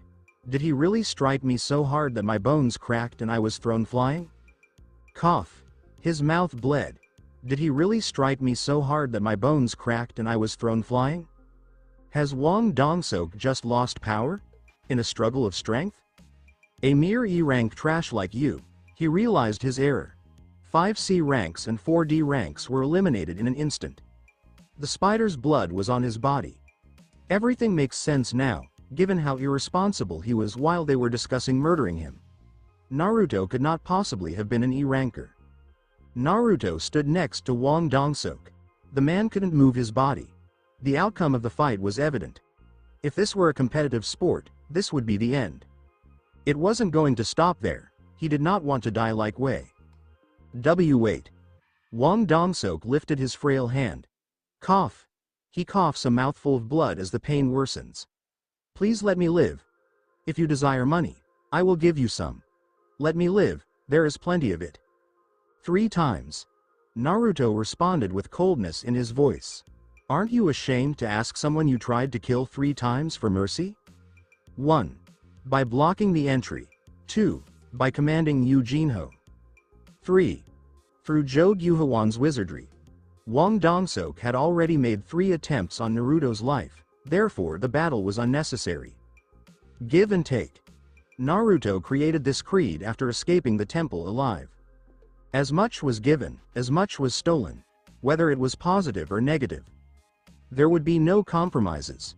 Realizing he couldn't plead for compassion, Wang Dongsok widened his eyes wide and foamed at the lips. You think you're going to get away with this? Do you know who my younger brother is? Snap. Wang Dongsok was unable to continue due to his crushed neck. His eyes rolled back, revealing the whites. Ding. Enemies to deal with 0 enemies dealt with 8. Ding. You have leveled up. The task was finally completed. Phew. Naruto's long sigh conveyed several meanings. He removed his hand from Wang Dongsuk's throat and stared at it. Although it was a one-sided combat, his hands were trembling from the realization that he had just killed 8 people. Is this truly okay? Killing humans for the sake of experience? He placed his palm on his chest and felt his heartbeat. It was functioning normally. I wonder. Perhaps the system was not the only thing that had changed within him since his rebirth. However, his anxieties were cut short by the unmistakable electronic tone. Ding! You have completed the emergency quest. Deal with the enemies. The prize for finishing the quest has come. Would you want to verify? YN? He had expected it. He promptly confirmed the benefits. Verify. Ding! You have got the following prizes. Reward number 1. Status recovery reward 2. Stat points plus 10. 3. Skill. Bloodlust, accept all? 10 stat points and perhaps a new skill? All nice, but what the fuck happened there? The system was transformed by a title skill I had never heard of. I now earn experience from people. I'm not complaining or anything, it's just that it was something I never anticipated in my wildest fantasies. An unknown title skill modified the system. How did this happen? This is some absolute flipping nonsense, bro. I don't give a rat's ass about it because I'm that committed. Nothing tops the reality that knowing won't help me, therefore I'll pretend I don't care. Yeah, I'm going to keep doing my thing and say screw everyone else. There is no use in experiencing an existential crisis. Crying is no longer effective, and as for this talent, I can't really do anything other than what I'm doing now. And in that case, let us remain positive. There's no sense in thinking about it right now, so let's check it out. Naruto's eyes opened at the wonderful prize. From an unknown skill. Leaving the level up and attribute points aside. Naruto quickly examined his bloodlust talent. Check reward 3. Ding, bloodlust. Level 1, active skill mana cost, 100 MP. Activate to instill fear in a target for 1 minute. Multiple targets can be selected. Fear, all stats are minus 50%. You emit a murderous intent. Although ephemeral, it possessed the coveted ability to reduce every characteristic of a target. Naruto was certain it would not work against targets with great resistance, but those who didn't would become food in his hands. Furthermore, it was capable of affecting many targets. That's nice. The reward was as large as the punishment, and I got all of this after meeting one of the prerequisites, which I am sure was to murder a person. The algorithm indicated that meeting one of the requirements will result in additional benefits beyond this one. Does it make sense? His life was on the line this time, not just that. What are those circumstances, and what will happen if I meet one of them? How many conditions may there be? It's not time for that. I needed to finish what was in front of me. Naruto looked around. He grimaced as he examined the site of the carnage. He had seen numerous deaths before, but he was still unaccustomed to the sight of their bodies. This was the outcome that the quest desired. The payment felt tiny in comparison to the amount of lives he had taken. Even without the mission, he couldn't have avoided all of this. Human greed knows no bounds. In my previous life, I've seen several murders and murder bodies on battlefields, but now I'm right in the middle of it. This is now my existence in the world I live in. I am not merely dreaming or visiting. I cannot afford to be inactive and distant. It's becoming increasingly evident to me. Now, in this life, the war between me and my foes will continue until one of us is killed. As he gently smacked his cheek. Have you forgotten how weak you are? You are not just outclassed. You are up against adversaries who are unconcerned about their own existence. There is a smooth feel-good route out of this. Remember, you said you wouldn't regret it. And if you let them survive, they will follow you no matter what. The only good adversary is a dead one. Life is not all sunshine and rainbows, not just in this planet or universe, but throughout the entire multiverse. It's either kill or get killed. He shakes his head. Yujinho. Naruto directed his glance at the young man. Yujinho, transfixed in horror, cast his look down at Naruto. If all that had transpired here was revealed, it would be quite problematic. Let us fully assure his quiet. Despite being confident that Yujinho would not reveal anything, he nonetheless. As if on cue, Yujinho ran forward and knelt before Naruto. Hyungnim. Please let me live. Naruto understood that this would be much easier than he had anticipated. Yujinho trembled heavily. His face was totally pallid. After all, he just witnessed Naruto slay 8 people. Fear was one of the most potent tools used to control people. So Naruto decided to take advantage of the situation. Why should I? Naruto claimed he heard Yujinho's heart physically drop. Was that too much? Money if you need money, I can ask my. What are you taking me for? Naruto erupted with true rage. He had lived in poverty his entire life, and he had no intention of using someone as a hostage for money.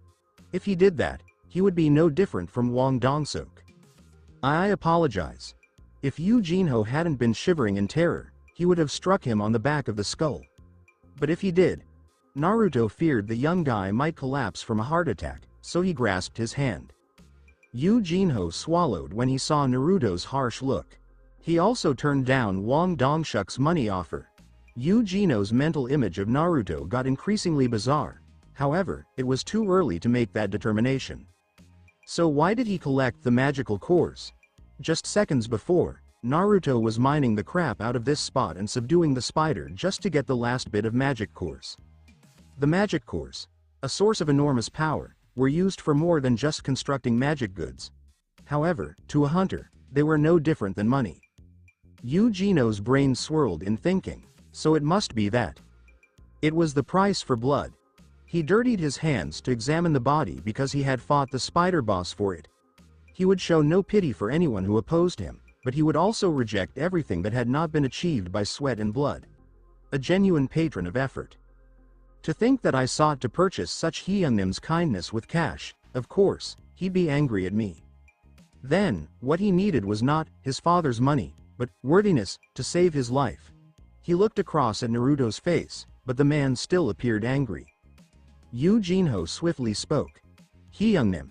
If you spare me, I'll give Hyungnim the whole money from this dungeon. Aren't you doing that already? He didn't anticipate this, but it appears Naruto was fascinated. Think about it, Hyungnim. Anyone would be suspicious if 9 out of 10 individuals perished in this dungeon and Hyungnim pocketed the entire profit, right? Yujinho was certain that Naruto was a fake ranker. Not to mention a formidable fake ranker who loves murdering. A person like him couldn't afford to have others' attention focused on him. So, on the other side, if Hyungnim and I leave here together, according to the pact, all of the magic cores will be mine. Even with the 8 others dead, nobody would suspect you because there was no advantage to Hyungnim. Of course, nobody would suspect Yujinho. He was the son of one of the country's most influential presidents. The magic cores would be worthless to him. Of course, the money would be yours, Hyungnim.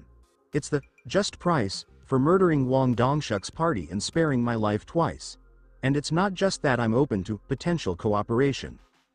Yujinho emphasized the terms fair pricing and future collaboration. He is not incorrect.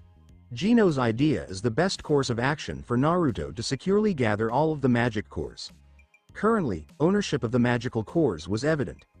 No matter how greedy the man was, Wang Dongsuk couldn't take them to the hereafter. As a result, Yujinho held legal ownership over all of the magic cores they carried. And now the young man was offering everything to Naruto. This differed from seizing them by force. There's no reason to reject down such excellent fortune. Plus, the future cooperation is good. After all, if it weren't for him, Yujinho would be dead or held captive. In that regard, Naruto paid a reasonable sum for all of the magic cores. Yu Jinho knew he had struck the point when he saw Naruto's countenance relax. As I suspected, the magic cores were the price of his bloodshed in bringing down Wang Dongshuk's party. That is why he will not deny them. The two guys had entirely different ideas about a fair price and a future collaboration. Alright. Yu Jinho's expression brightened with Naruto's assent. The young man was impressed by Naruto's unwavering determination. But then Naruto's face turned chilly again. But how would I be able to trust you? Naruto reflected about the original objective of this chat. He did not scare the young man for financial gain. He only wanted to ensure that the events of this raid would not give him problems in the future, which he was confident will undoubtedly trigger it. How could I betray the Hyungnim that saved my life multiple times? You could always ignore the promise and go around blabbing your mouth off. It wouldn't truly harm him in the long term. Killing Wang Dongshuk's party was completely self-defense. It was 8 armed guys versus him, and they were the ones to strike first. Still, he wished he could escape all of it. He needed Yu Jinho's help. Well? Naruto pressed the question and gazed. Yu Jinho answered with an angry expression in his eyes. I would never do such a cowardly thing, especially to the savior of my life twice. He remembered seeing that determined expression in Yu Jinho's eyes previously. He stood up to Wang Dongseok with the same eyes. Kid, aren't you the genuine thing? Give and take. With his life on the line, Yu Jinho opted to side with Naruto. Putting his trust in him, the young guy prepared to battle 8 hunters. Naruto resolved to repay part of that confidence. After adding some finishing touches, Naruto approached and grabbed up Wang Dongshuk's shield. You know, I'm still pissed about Wang Dongshuk's betrayal. Naruto casually turned the shield in his hands before throwing it toward the wall. Crack. The shield got partially embedded in the wall. Yu Jinho gasped, and his body started sweating. My Dongsang won't betray me like that, would he? Of course not, Hyungnim. The dungeon shook much more fiercely than before. Alright. Naruto had finished mocking the young man. He had no intention of causing harm to Yu Jinho from the beginning. He believed he had done enough and made his final decision. Time to mine. As he shook his hand and began to mine, despite the fact that his head was still a jumble and his hands were quivering, he persisted. Naruto looked at Hyungnim and noticed him looking at him. What are you watching? Go get your equipment and start mining the magical crystals. We are exiting the dungeon, after we finish with this. Hyungnim immediately grabbed up the tools and began mining. After 3 more hours, they were finished digging. Naruto gives Yu Jinho a cool water bottle. Yu Jinho asked no questions and finished the entire bottle. Ah, this feels good, thank you Hyungnim. Don't mention it. You did excellent work. This much is nothing, Naruto replied, picking up Yu Jinho's mind crystals. And place them in inventory since there are too many of them and they require a truck to transfer. Naruto thanked whoever had sent him into this realm. Let's end this, Naruto said, and Yu Jinho agreed as Naruto approached the spider's gravely damaged corpse. He drew out his dagger and stabbed. With the spider's demise, messages surfaced. You have defeated the boss of the dungeon. You've leveled up. Yes. Naruto, covered in spider blood, raised his palms to the sky. After defeating a boss, his levels increased by an astonishing 5 simply by entering this dungeon, and he was confident his express meter was already halfway filled. Status screen. Name: Naruto Uzumaki, level 32. Class: None. Title: Little Mage, Wolf Slayer, and Genius. HP: 3105, recovery rate: 0.7%, 20.685 per minute. MP: 1842, recovery rate 10.07, 170.58 per minute. Fatigue: 0. Stats: Strength: 57, Constitution: 45, Agility: 46, Intelligence: 137 cents, 45, Available stat points: 10. Skills: The Shamblu Way. Passive skills: Courage of the Weak. Unknown, maximum level: Unyielding Spirit, level 1. Mana Flow, level 1. Mana Manipulation, max level. Active skills. Sprint, level 1, meditation, level 1. Sharpen, level 1, weapon enhance, level 1, fireball, level 1. Dagger throw, level 1, bloodlust, level 1. Physical damage reduction, 25%. Magical damage reduction is 15%. He leapt from level 27 to 32, and that wasn't it. Another message appeared beside the level up messages. The cave started to quake. Because the dungeon's boss has been defeated, the gate will be demolished in 1 hour. The remaining time, 59 minutes and 58 seconds he needed to go before the gate closed. After all, there would be plenty of time to browse around the shop outdoors. Halfway down the spider's body, Naruto observed a shining light in the center of its head. Item. However, unlike monster drops, there was no item notification, and he could not instantly grab whatever it was. What is it? Naruto recognized after a brief thought. Ah, okay, magic cores. No matter how rushed he was, he couldn't ignore them. He proceeded to the spider's head and took out its mystical core. It was worth around 10 million won to come from the boss of a C-rank dungeon. It wasn't a terrible payoff after the arduous battle. Naruto jumped down from the spider's head. After a light landing, he looked back and observed another source of light from the spider's belly, and numerous of them. Naruto grew suspicious. He'd heard of magic monsters with multiple magic cores, but this was excessive. What may it be? He discovered the solution by cutting into the spider's body. Several half-eaten insect magic beast carcasses spilled from the stomach. The light came from each of the beetles. Maybe. As he hopped from one bug to another, he discovered a magic core in each one. Some of them were smaller because they had been digested, but a lot of others were in perfect condition. He ended up getting 10 more magic cores in total. That's great. He showed up looking for rent money. He'd stroll off with a bunch of valuable treasures on his mortgage. He then put the spider and the light magician's core in his inventory, which totally surprised Eugene again. He was wondering just how much he could fit in there. So, why just their bodies? What's he planning to do with them? He had these questions swirling around in his head, but he just couldn't bring himself to ask Naruto, a guy who had taken down 8 people without even flinching. Thanks a lot. Youngnim. Eugene stood up and gave a deep bow, bending at the waist until he was at a 90-degree angle. He smiled again.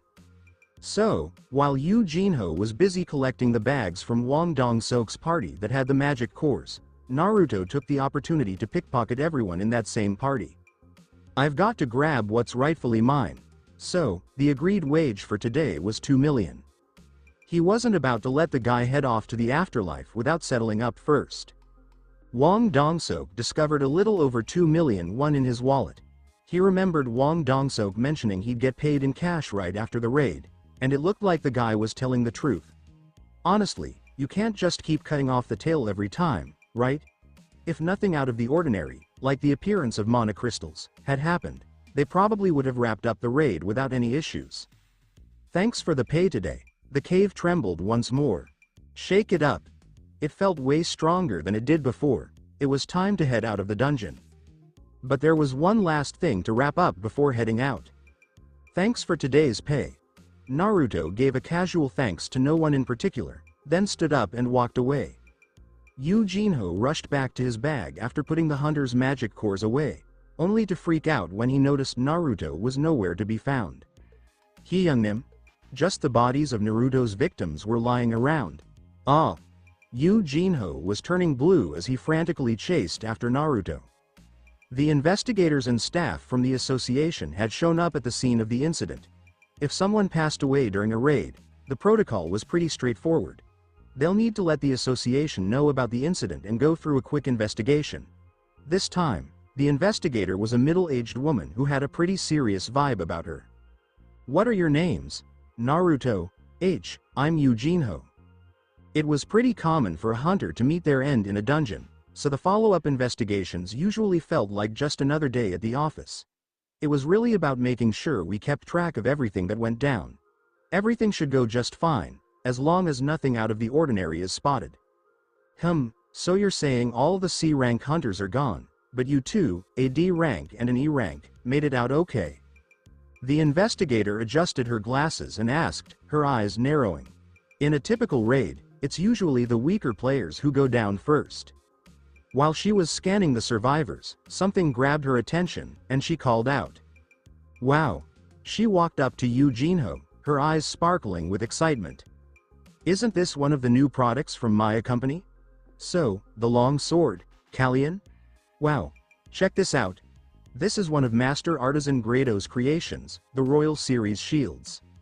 Yu Jinho had a look of pride on his face. You really know what you're talking about. Ho ho ho. Oh no. I really enjoy flipping through new product catalogs.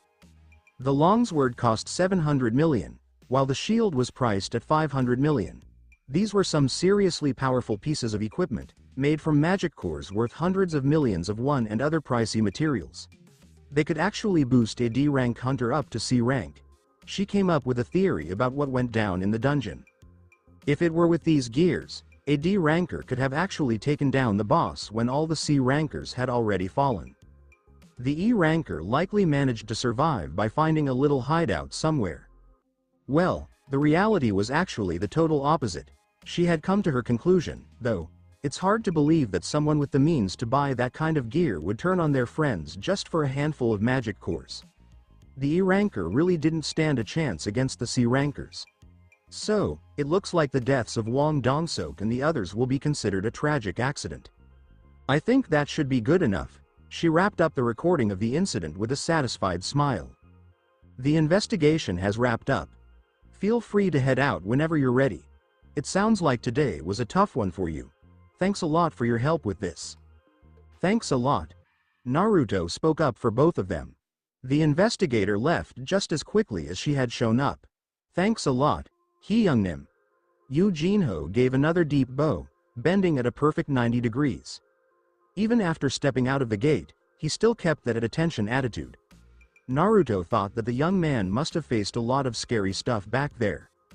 You did great, too. Oh, I didn't really do much. It was all Youngnim.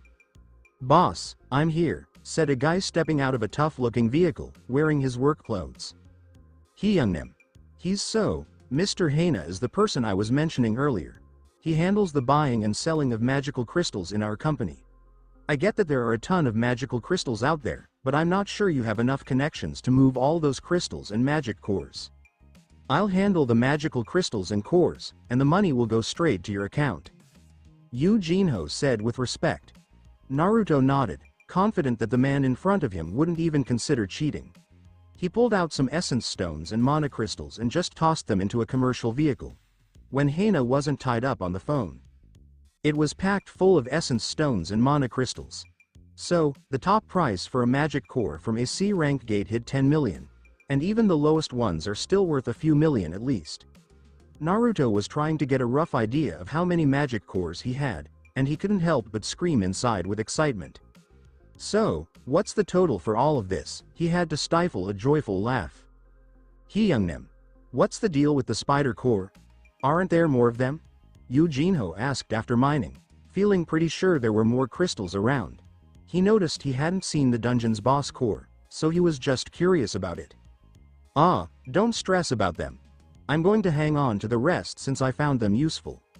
I get it, so good luck again, thanks, and see you next time, Yu Jinho said respectfully, even though he was curious about what kind of use Youngnim was referring to. But he didn't ask because he already knew. It's probably best not to poke around in other people's business unless you're okay with getting a little scraped yourself. After exchanging goodbyes and swapping contact numbers and bank details, they both head off in different directions. Out of nowhere, I noticed drops of water forming on the bag. Naruto lifted his gaze. The sky that started to darken in the afternoon was now starting to rain. I'm glad I sent her an umbrella, he chuckled at the unexpected thought of. Sung Jinna. Late into the night, from Naruto's perspective. So, it was nighttime when I got home, and I brought along some chicken wings and a few other pricey treats. So, why not say I'm rich right now? I just saw that 1.7 billion won was transferred to my account about an hour ago. I never imagined that I would make this much money in my entire life. Yeah, when you convert it to USD, it doesn't look like a lot, but honestly, it could really change everything for me. It's wild to think that it would take a regular job worker their entire life to earn this much money, and I managed to do it in under 8 hours. This just goes to show that money really doesn't matter. When you've got power, money tends to follow right along. So, this is just the beginning. Before long, I'll have so much money that it just won't matter to me anymore. Power is what really counts, no matter the kind of world we're in, whether it's civilized or wild. So, I pulled up my stat screen. Statistics: strength, 57; constitution, 46; agility, 47. Intelligence score, 137 cents, 46. You've got 10 stat points available. I still had those 10 stat points from the emergency quest. I really wanted to use them up. It was an amount that usually took about 3 days of daily quests to gather, even if you were a bit short on points, and level ups that couldn't be shared around freely. First off, let's talk about strength, making sure it's an even number, along with agility.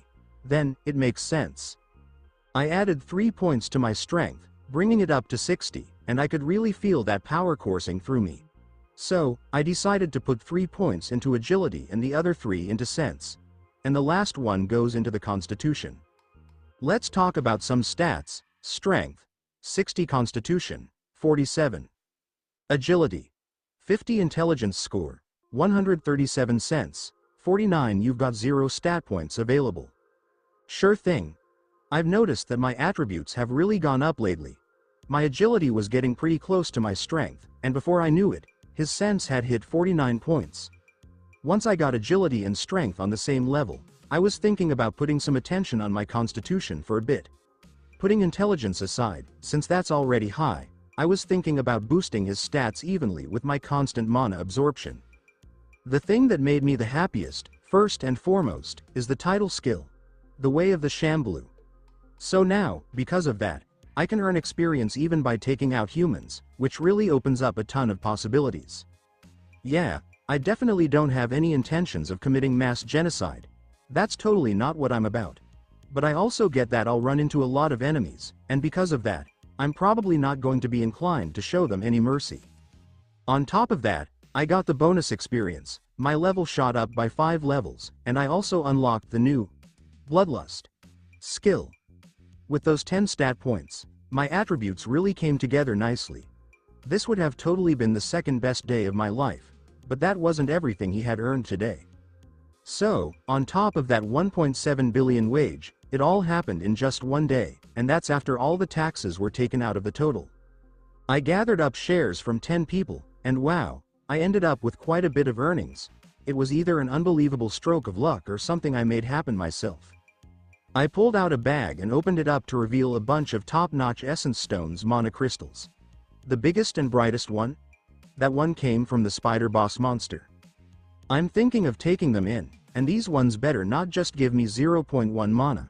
Also, I want to give something a shot that I found in one of the forums. Indeed, I have read numerous materials, and I am profoundly grateful for the valuable knowledge I have acquired through this process.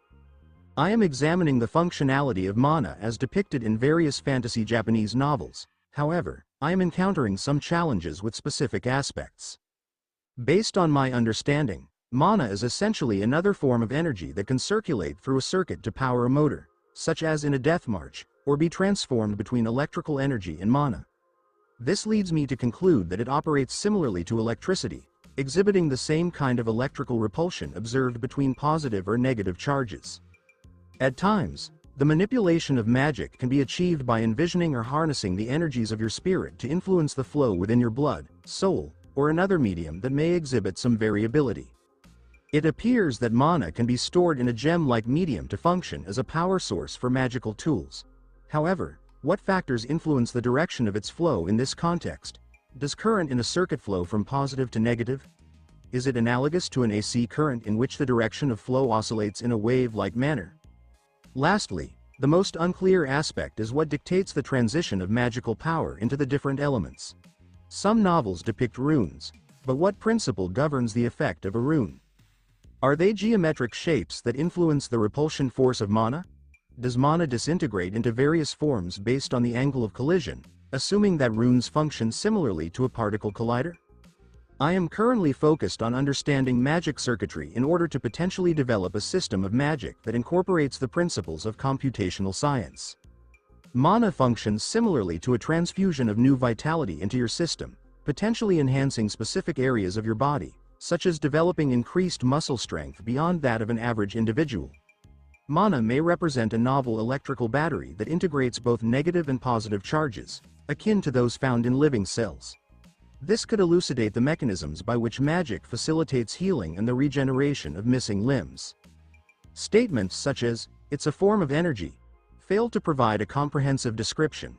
What specific sources of energy have you encountered in your experience? Electricity? Nuclear energy? Temperature? Is there any movement? Do any of those appear to be an appropriate descriptor of mana? Mana has traditionally been perceived as watery, however, in textual representation, it conveys an airy and cool essence. The sensation resembles a gentle breeze in moments of calm, intensifying to warmth as the wielder's emotions heighten, ultimately reaching extreme temperatures when feelings are particularly intense. I envision it possessing water-like characteristics in its form. It is not as fluid as air, yet remains highly adaptable. Electricity, in its most fundamental form, is the movement of electrons between atoms. This suggests that magic functions as a form of energy capable of either reacting to or inducing change at an atomic level, provided that it is indeed magic that generates physical phenomena rather than being a type of energy that simply possesses an additional attribute of magic. In light of these considerations, it is important to note that magic does not inherently possess a positive or negative charge. Rather, it functions as a response to the intentions of a living being, a circuit, or even the universe itself, as exemplified by phenomena such as floating islands. Arthur's note. Regarding the inconsistency of the forms, there is limited insight I can provide, as various authors possess significantly different interpretations of how it operates. However, one of my preferred examples comes from I said Make My Abilities Average, where nanomachines in the atmosphere respond to users' intentions by interpreting brainwaves. The mechanics of how they execute the magic remain unclear to me. In circuits, it can be assumed that there exists an indicator to determine the flow of magic. Alternatively, it may be the case that as long as the circuit is functional, the direction of magic flow is inconsequential, provided there is mana present in the circuit. While it may not be an ideal example, the language utilized by the aliens in the film, Arrival, could serve as a valuable reference, as it remains unchanged whether read forwards or backwards. Magic may represent a form of existence that operates differently from waves or photons, as demonstrated in the realms of space and time. The energy required for such phenomena would need to be present in locations that would otherwise be unreachable. Naruto's perspective. Ultimately, runes can be considered quite similar to magic circuits. I am unable to provide a definitive explanation for the effects observed, but they may be analogous to the process of light passing through a prism. There may exist non-attribute magic referred to as white light, which, when passed through the rune prism, results in scattering. Additionally, it could resemble a polarized lens found in sunglasses or monitors, which selectively allows light from a specific direction to pass through, or it may function as a filter that permits only a particular wavelength of light to be transmitted. I possess several theories, although I acknowledge my limited experience in this area. Ultimately, regardless of the extent of my reading on magic or divinity, my origins are rooted in a ninja world. Indeed, I am fully aware that numerous worlds incorporate magic, including the Overlord multiverse, which provides an explanation. Magic is this amazing phenomenon that just can't be explained or broken down by any scientific methods or reasoning. In the Overlord universe, magic is this intricate mix of arts, disciplines, and traditions. It's all based on laws and knowledge that are totally beyond what human sciences can understand, trying to twist and manipulate different parts of reality. Or the Type Moon multiverse, where all 5 true magics are rooted in scientific laws, and then those laws are defined. So, the big question here is, can I turn electricity back into mana? So, what I know is that electricity and mana actually work well together. I can quickly boost my mana by turning electricity into mana with a bit of magic. The electric bill might be a bit steep, but you can totally tackle that issue with a self-sufficient passive house that generates its own electricity. I'm curious if I could just sell these in the shop. It would be super handy if the shop treated the magic cores just like the junk items, right? As I think about the shop, I start putting away the bags. I noticed the other progress he made today. I opened the shop in a flash. The gold he collected in the instant dungeon was just sitting in my inventory, kind of gathering dust. Ding! Suddenly, that familiar electronic sound chimed in, and there it was. A never-ending list of things I could buy right in front of me. They had everything from affordable potions and various accessories to high-end armors and strong weapons, each with its own unique effects. They were all being sold for gold. It's pretty clear that the nicer the item, the higher the price of the gold. Some of the most powerful items can set you back anywhere from 10 billion to 20 billion pieces of gold. Right now, my gold stands at 150,000. It was way too low to buy anything that seemed useful, but there was really no need to hurry. I had a lot of time on my hands. So, if I just collect the gold, I can get all this stuff, not just for me but for the shadows too. After all, if they're strong, then that just makes me even stronger. I was humming while I browsed through the list of items. I came across some pretty cool stuff, like the inventory ring. Having my own guild would be super handy, and with these, the hunters could create strong monster core for me to use later on. It would look really nice with it. So, I found another reason to dive into an instant dungeon. I've already started doing the daily quest twice as much, and now I get either a cursed random box or a bless random box. I can't wait to see what I'll get from tomorrow's bless random box. Oh man, looks like we're starting over again. Being a gamer with morals isn't exactly the ideal situation, but hey, you do you, I guess. Gina's perspective. 3 days had passed since Naruto got back from the C-rank gate. When Gina got home early on a Saturday, she caught a whiff of something delicious and quickly kicked off her shoes. What's going on here? Oppa, did you get the chicken ordered? You made it just in time. Woohoo! Naruto waved to the seat beside him at the table, and Gina walked over, looking a bit surprised. Are you meditating? Gina asked when she spotted her Oppa sitting in Sukhasana pose. Sitting cross-legged on the floor, keeping your back and neck nice and straight. He had his eyes closed and was breathing steadily. No, it's not something I'm going to explain to you. So, what's the reason for that, Oppa? So, what's the reason for the celebration? Did something nice happen to my frugal Oppa? Why don't you go put your bags away? You're being a bit impatient. Haha, I'm doing well, and the bag isn't too heavy. How can you see anything when your eyes are closed? This is the same girl who was grumbling about how heavy an umbrella was in her bag. As he clicked his tongue, Naruto couldn't help but smile a little, all while keeping his attention on the mana swirling around him. Did something good happen? Absolutely. I didn't mention that our lives are changing, Naruto said, gesturing toward a bankbook on the table. In a rush, Gina grabbed it, her eyes wide open. His bankbook went from just 8,000 to an incredible 1.9 billion and 300,000. He made 1.7 billion from selling the magic cores, and the rest came from his adventures in 2 dungeons. Wow, that's 1,900,000,000 won. He got this amazing amount mostly from just one raid. He had put in a lot of effort at various jobs before, but this was the first time he really felt like he accomplished something meaningful. You know, being a hunter really comes with a lot of perks, especially when it comes to wealth. He could still picture the staff at the Magic Core Exchange, and it stuck with him that he didn't use up all the crystals. They just didn't seem worth it for the mana they were offering in return. Wait, you put all of this together by yourself? Yeah, I figured it out somehow. How in the world, amazing. The taxes on the sale really took a big chunk out of it. 40%? Sure thing. The tax rate for a personal sale is 40%. But, you know, a guild sale comes with a tax rate of 10%. Why do guilds seem to get a much better rate? You know, a guild can't just brush off a mobilization order like a private party might. Thinking back on it, he remembered that even the renowned Beko Guild had to get help from the association during the Double Dungeon incident. Since they enjoyed a lot of benefits and some flexibility, guilds tended to go along with what the government, the association, and the military asked of them. That made Naruto pause and reflect for a moment. He quickly brushed those thoughts aside because he was all about honing his skills. He was working on keeping that mana-breathing state so he could pick up the skill. Just as his sister had thought, they were having chicken and beer to celebrate the big windfall. This wasn't the only thing to celebrate, said Naruto. Is there more? Gina asked, her excitement palpable. Yeah, we'll be moving soon. Where to? A new place for our own new home construction is going to be done in a month, Naruto said, leaving Gina surprised once more. When did this happen, and why didn't you tell me earlier, Oppa? I was caught up managing the contractors, handling the dungeons, and focusing on my training. Oh, really? How did the plan go? You'll recognize it when you see it. That's not fair, Oppa, but thanks for the food anyway. Gina, who was playfully reaching for a can of beer, suddenly felt something tap her forehead.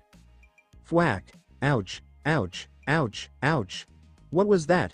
Gina exclaimed, rubbing her forehead where a small red spot had appeared. Come on, don't be so dramatic, it was just some compressed air. This is for you. A can of cola is just floating there in front of her. I was just joking around. How's it going, Oppa? Gina asked with wide eyes, curious about what was happening in front of her. As Gina paused to rub the red spot on her forehead. Magic. Want to check out something really cool? Did you hear that? Naruto asked, his voice bubbling with excitement, all while keeping his eyes shut. Haha. What are you up to when my Oppa started doing cool things? Gina couldn't finish her sentence because of the strange phenomenon unfolding right in front of her. There was this amazing ball of water, fire, lightning, and earth just floating in front of her. It kept changing shapes, going from a wall to an arrow, and swapping between the elements. Picture this.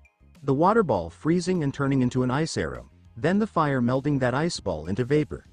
And then, that vapor mixed with earth, transforming into mud and creating spikes from the earth. It was quite a sight. So, after shifting into a few different shapes, the elements just fade away into nothing. Gina couldn't help but wonder, what just happened? She rubbed her eyes, trying to figure out if what she just saw was actually real. What was that, Oppa? Muttered Gina is really taken aback. Like I mentioned earlier, magic, Naruto said with a grin, clearly pleased with Gina's response. In just a few seconds, Gina fired off a bunch of questions, but Naruto didn't seem to hear any of them. He looked totally lost in his own thoughts. Noticing he wasn't responding, she grabbed the TV remote and turned on the news. I'm here to help. What do you need assistance with today? Naruto's point of view. I was working on my mana breathing technique. For the Pegasus and dragons that can live for thousands of years, the mana breathing skill is as simple as taking a breath. They've got amazing physiques and a strong mana affinity, and picking up that skill wasn't a walk in the park. Because their mana capacity is also really high, they struggle to absorb enough mana to refill it. But since they live a long time, they'll probably get the hang of it eventually. Mana breathing was a skill that the top warrior races, like the Pegasus, dragons, and other beast races, practiced. It was something they learned from a really young age, almost like a rite of passage. Once they wrap up their training, they'll have this skill down pat too. Even though what they know is just a small drop in the huge ocean, it's pretty amazing how quickly they picked up the skill compared to other advanced races. It was due to humans having a weaker physique and a smaller mana pool. Even though they can pick up this skill more easily than the other beast races, they often end up dying from it because they end up intoxicating themselves. Their lack of understanding of the skill really played a part in that. But I had a different experience with the system. It didn't really bother me, and I was picking up the skill while hanging out on the islet, taking advantage of the strong mana all around. I've really made some great strides in just these 3 days. I'm just focused on researching magic petitions and handling the contract for building a new house. Ding! As soon as I heard that familiar ding, my eyes went wide with excitement while I checked out the incredible effects of the skill. A new skill comes into play with a specific action called mana breathing. By consistently concentrating on your breath and finding that calm place within, a technique called mana breathing has been developed to help you reach a meditative state. Mana breathing, passive skill, LV. 1. It's a skill you develop by really honing in on your breathing and steering clear of distractions. Rank. Unique A++. It's an ancient cultivation method that dates back to old times. This technique is primarily used by powerful beasts, as it's the foundation for creating a mana energy center within the body. Mana breathing is a skill that everyone uses, but many don't really know how to use it effectively in battle. Mana breathing is a specialized technique that involves inhaling a substantial volume of air enriched with mana and exhaling in a specific pattern. This method aims to enhance the player's physical, mental, lung, and heart capacities. With appropriate timing and training, one can reach the pinnacle of this skill's potential. The more you engage in breathing, the greater your control over the skill becomes. Reflect on your inner self by achieving a state of calm in both mind and body. Mental and physical fatigue recovers more quickly. The growth rate of mana has seen an increase. Health regeneration has seen an increase of 0.5%. The mana recovery speed has experienced a 3% increase. The efficiency of the meditation skill has increased by 5%. The efficiency of mana manipulation has improved. The efficiency of magic has improved by 2%. Your current mana pool has been augmented by 2%. The potency of magic attacks has risen by 1%. Magic consumption has experienced a decline of 2%. As a result of the skill mana breathing, strength has been enhanced by 3 points.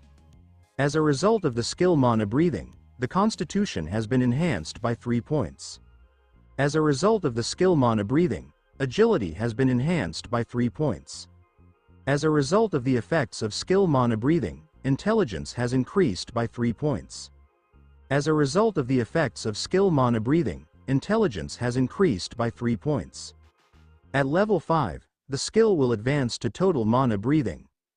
Upon reaching the maximum level, the mana blood will be activated, transforming your blood into pure mana energy and harnessing life from the surrounding mana. Experiencing a complete infusion of pure mana in every cell. Mana will flow through your veins. Remarkably, a single skill game has provided me with more than any previous experience related to this skill. I am referring to a permanent increase of 3 points in all my statistics.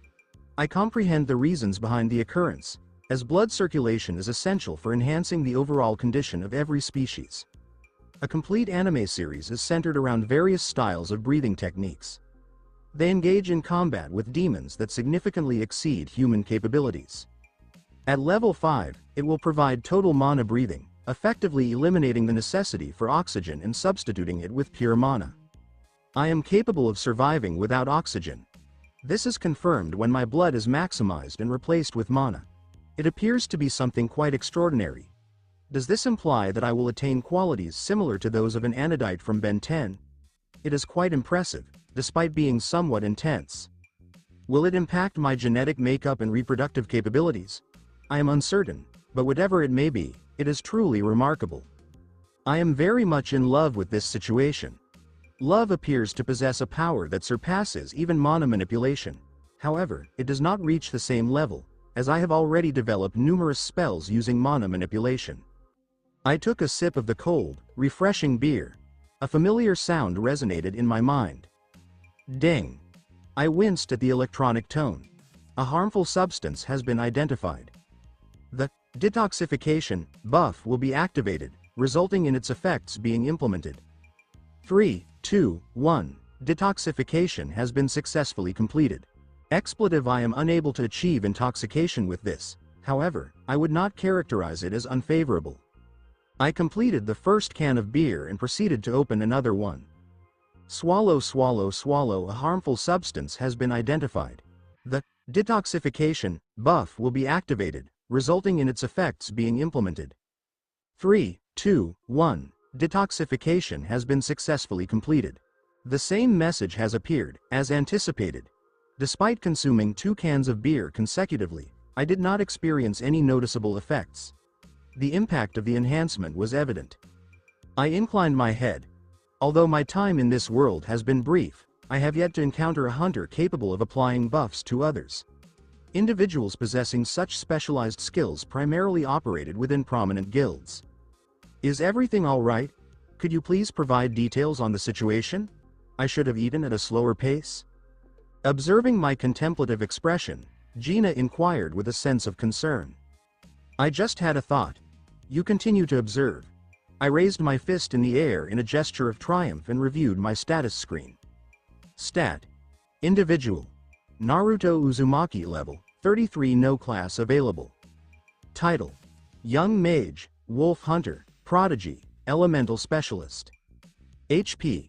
3315, 3315. Recovery. 1.3%, 43.96 per minute. MP.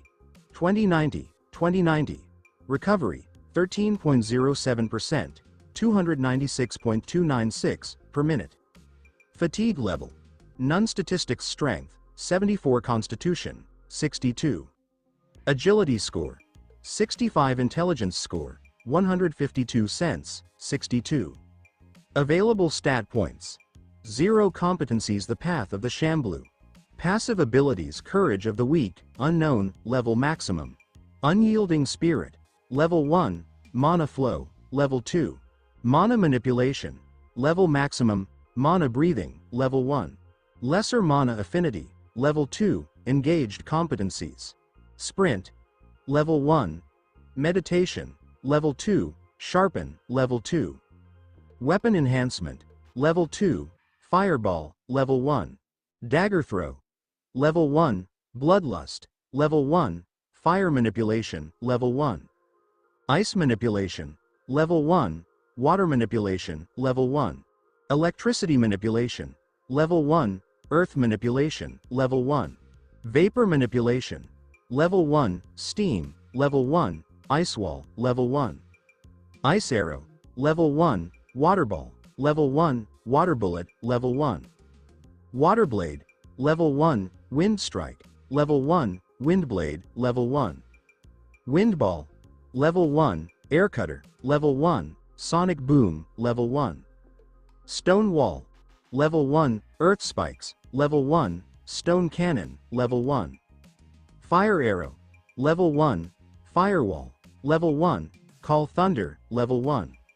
Lightning arrow, level 1, drain life, level 1. Claws, level 1, body enhancement, level 1, reduction in physical damage, 25%. Reduction in magical damage, 15% reduction in mana consumption, 16%. Enhancement of magic attack potency, 13% as anticipated. My statistic has exceeded expectations. With mana manipulation and a touch of creativity, I can efficiently develop magical spells. It was quite straightforward. Initially, I materialized elements such as fire, water, and air, subsequently assigning them basic shapes that enabled manipulation of each element. Following this, I developed straightforward spells including ball, wall, and arrow.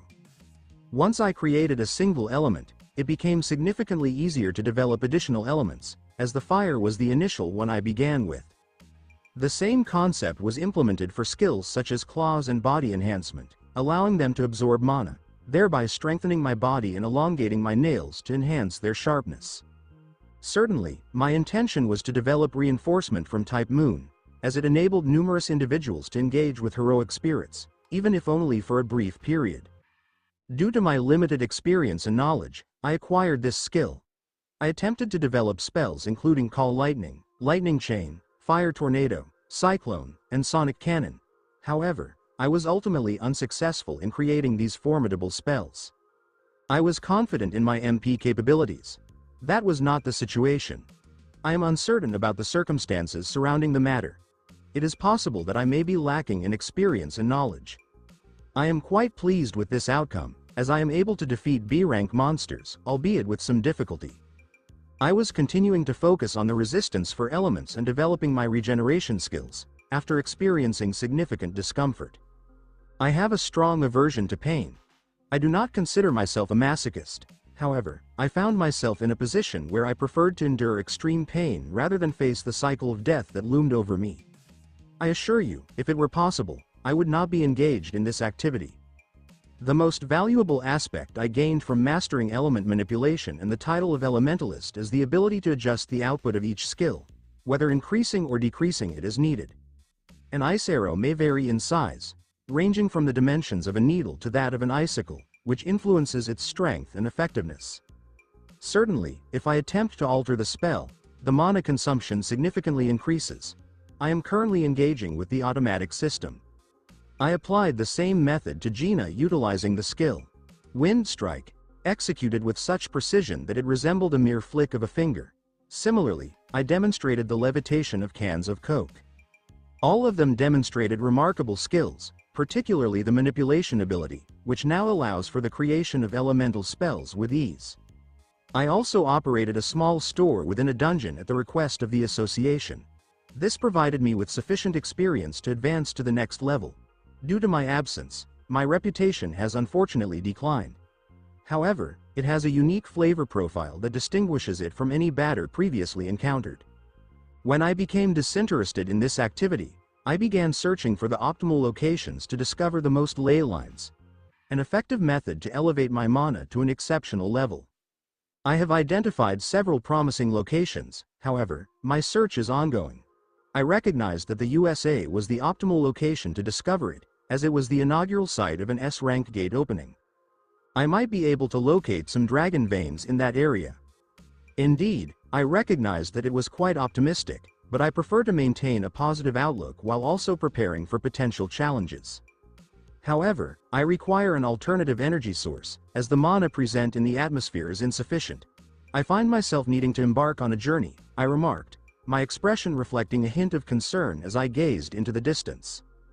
I observed a lengthy, luminous trail extending across the city before diverging into various paths. Notably, there was a distinct trail of light emanating from the forest beyond the city limits. The dragon veins that traverse this planet serve as the primary conduits for mana and ley lines in nature, which is my focus this time. However, I am not seeking the typical dragon vein or ley lines, as they pose a significant risk to my safety if I attempt to engage with them. This time, my objective is to achieve a separation from the original vein. In contrast to the major vein, the separation lacks significant energy, however, it suffices for my needs. Additionally, the chaotic nature of the key and ley lines within it ensures that it will not attract attention. Furthermore, it appears that there is a general lack of awareness regarding them, at least among individuals on this planet. I observed the wind gently tousling my hair as I gazed at the clouds in the sky through the window of the room. I remain uncertain about the circumstances that led to my current state. I gently closed my eyes and whispered. What was the initiation date? Since a considerable time ago. It is possible that it stems from a previous existence. Or perhaps it was this existence? That is no longer a concern. I opened my eyes and offered a slight smile before stating, and besides, this is simply who I am. I am uncertain about when I developed this disposition, however, it could be a source of regret from my previous experiences. I recall a life that seemed mechanized to me. All things arrive and depart, lacking purpose and aspiration. During those times, I experienced a profound sense of emptiness, which motivated me to seek redemption. Perhaps that represents my pursuit of freedom. Even though I was aware that I had taken the lives of 8 people, I didn't feel any different. There were no psychotic episodes, no nightmares, and, even more surprisingly, no guilt. I felt like I had just taken down an ordinary monster in a dungeon rather than a fellow human. But as I thought back on what went down in that place, I still felt it was the right call. Maybe I messed things up, or maybe I've always been a bit off, just never had the opportunity to really show it. But does it really matter? Crying now won't change anything. It really doesn't matter whether I've always been this way or if I changed after the world shifted. What really counts is that I'm alive now, and to get here, I had to pass the time somehow. Why am I feeling so numb? At the end of the day, it all stays the same. I just want to reach new heights, have the chance to meet some amazing people, explore this incredible multiverse, and create a family. So, is it any good? So, what's the reason behind that? I just shook my head, trying to clear those thoughts away. Jin, what's on your mind? What are you worried about? People really struggle with desires like greed, self-interest, and even lust in their everyday lives. Don't worry about questioning why. It just feels good, or maybe you just want it to be more than enough. But if you think that won't ever heal your restless heart and you're feeling a bit ashamed for not having a real reason. As I raised my hand up to the vast sky, you've got to agree to fly through these skies. That's when you'll find out. I can't cry right now because it would just cause chaos on this planet. I realize I'm the only one standing between this world and destruction. I'm the only one standing in the way of this world ending and the beasts meeting their doom. Great. While I was celebrating my new enlistment and getting started, That was my journey to becoming OP. Gina called out to me from the living room. Oppa, do you happen to know someone called Hyungnim? I'm not sure his name is Hyungnim. I walked into the living room and grabbed the receiver from the lovely lady. Hyungnim, it's me, Eugene-ho. Keep it brief. Oh, I'm really sorry, Hyungnim. There's something I really want to chat about with you. I'm finding it a bit tricky to explain this over the phone. How about we meet up somewhere to chat? When I heard him, a little smile crept onto my face because I knew exactly why he called me, and I had been waiting for this moment. It's super important, Hyungnim. I gave Eugene-ho just 1 hour of my time, so we bumped into each other at this cute French cafe close to my place. It was surprising to see the cafe so packed with people, even on a weekday afternoon. Hyungnim, come over here. Eugene-ho said hi to me with a big smile. I really tuned in when I walked in. I didn't see any other hunters around. I took a seat across from Eugene-ho. He had a bowl of half-eaten ice cream right in front of him.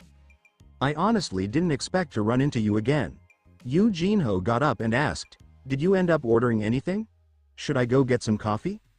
Nah, it's all good. Eugene-ho plopped back down, looking pretty disappointed.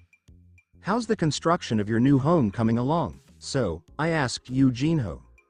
So, he knew I was working on building a new home, and he actually introduced me to the contractor. Now, his dad's company is putting together this special home for me, which is pretty exciting. It's definitely going to take a big chunk out of my account balance, though. It's going really well and should be ready in about a month, I said, noticing the smile spreading across his face. He seemed proud to know he was able to help me out with something useful. I started to say something, so, what's going on here? But then a group of students at a nearby table interrupted me. I'm serious, it's true. You wouldn't believe it, it was wild. 3 strong-looking boys in athletic club uniforms were chatting with 3 girls. I was really trying to pay attention to what we were talking about. So, what's this all about? What are you saying? Check out this makeup stuff in front of the girls again. So, here's the thing. I'm serious. Wow, you really want to see the pictures? I've got the proof right here. The guys were really loud, but honestly, the giggling girls were just as distracting.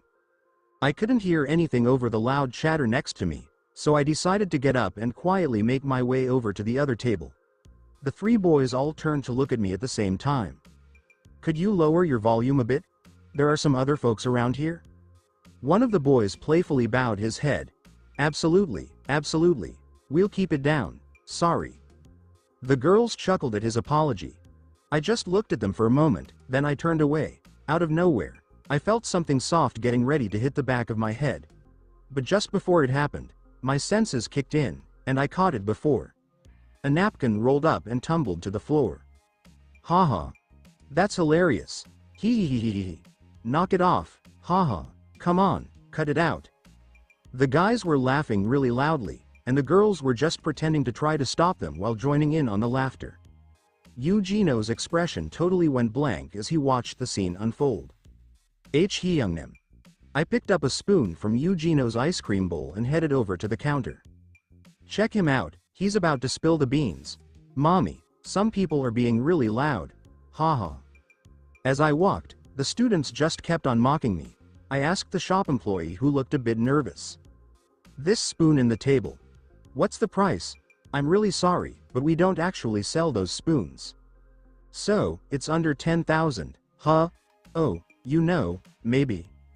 I set a 10,001 bill on the counter and then turned around. Excuse me, sir? I just brushed off the woman's voice and headed over to the student's table. As I walked over with a serious look on my face, the guys got up from their seats. Oh, you wanna head out? All eyes in the shop were glued to the scene that was playing out.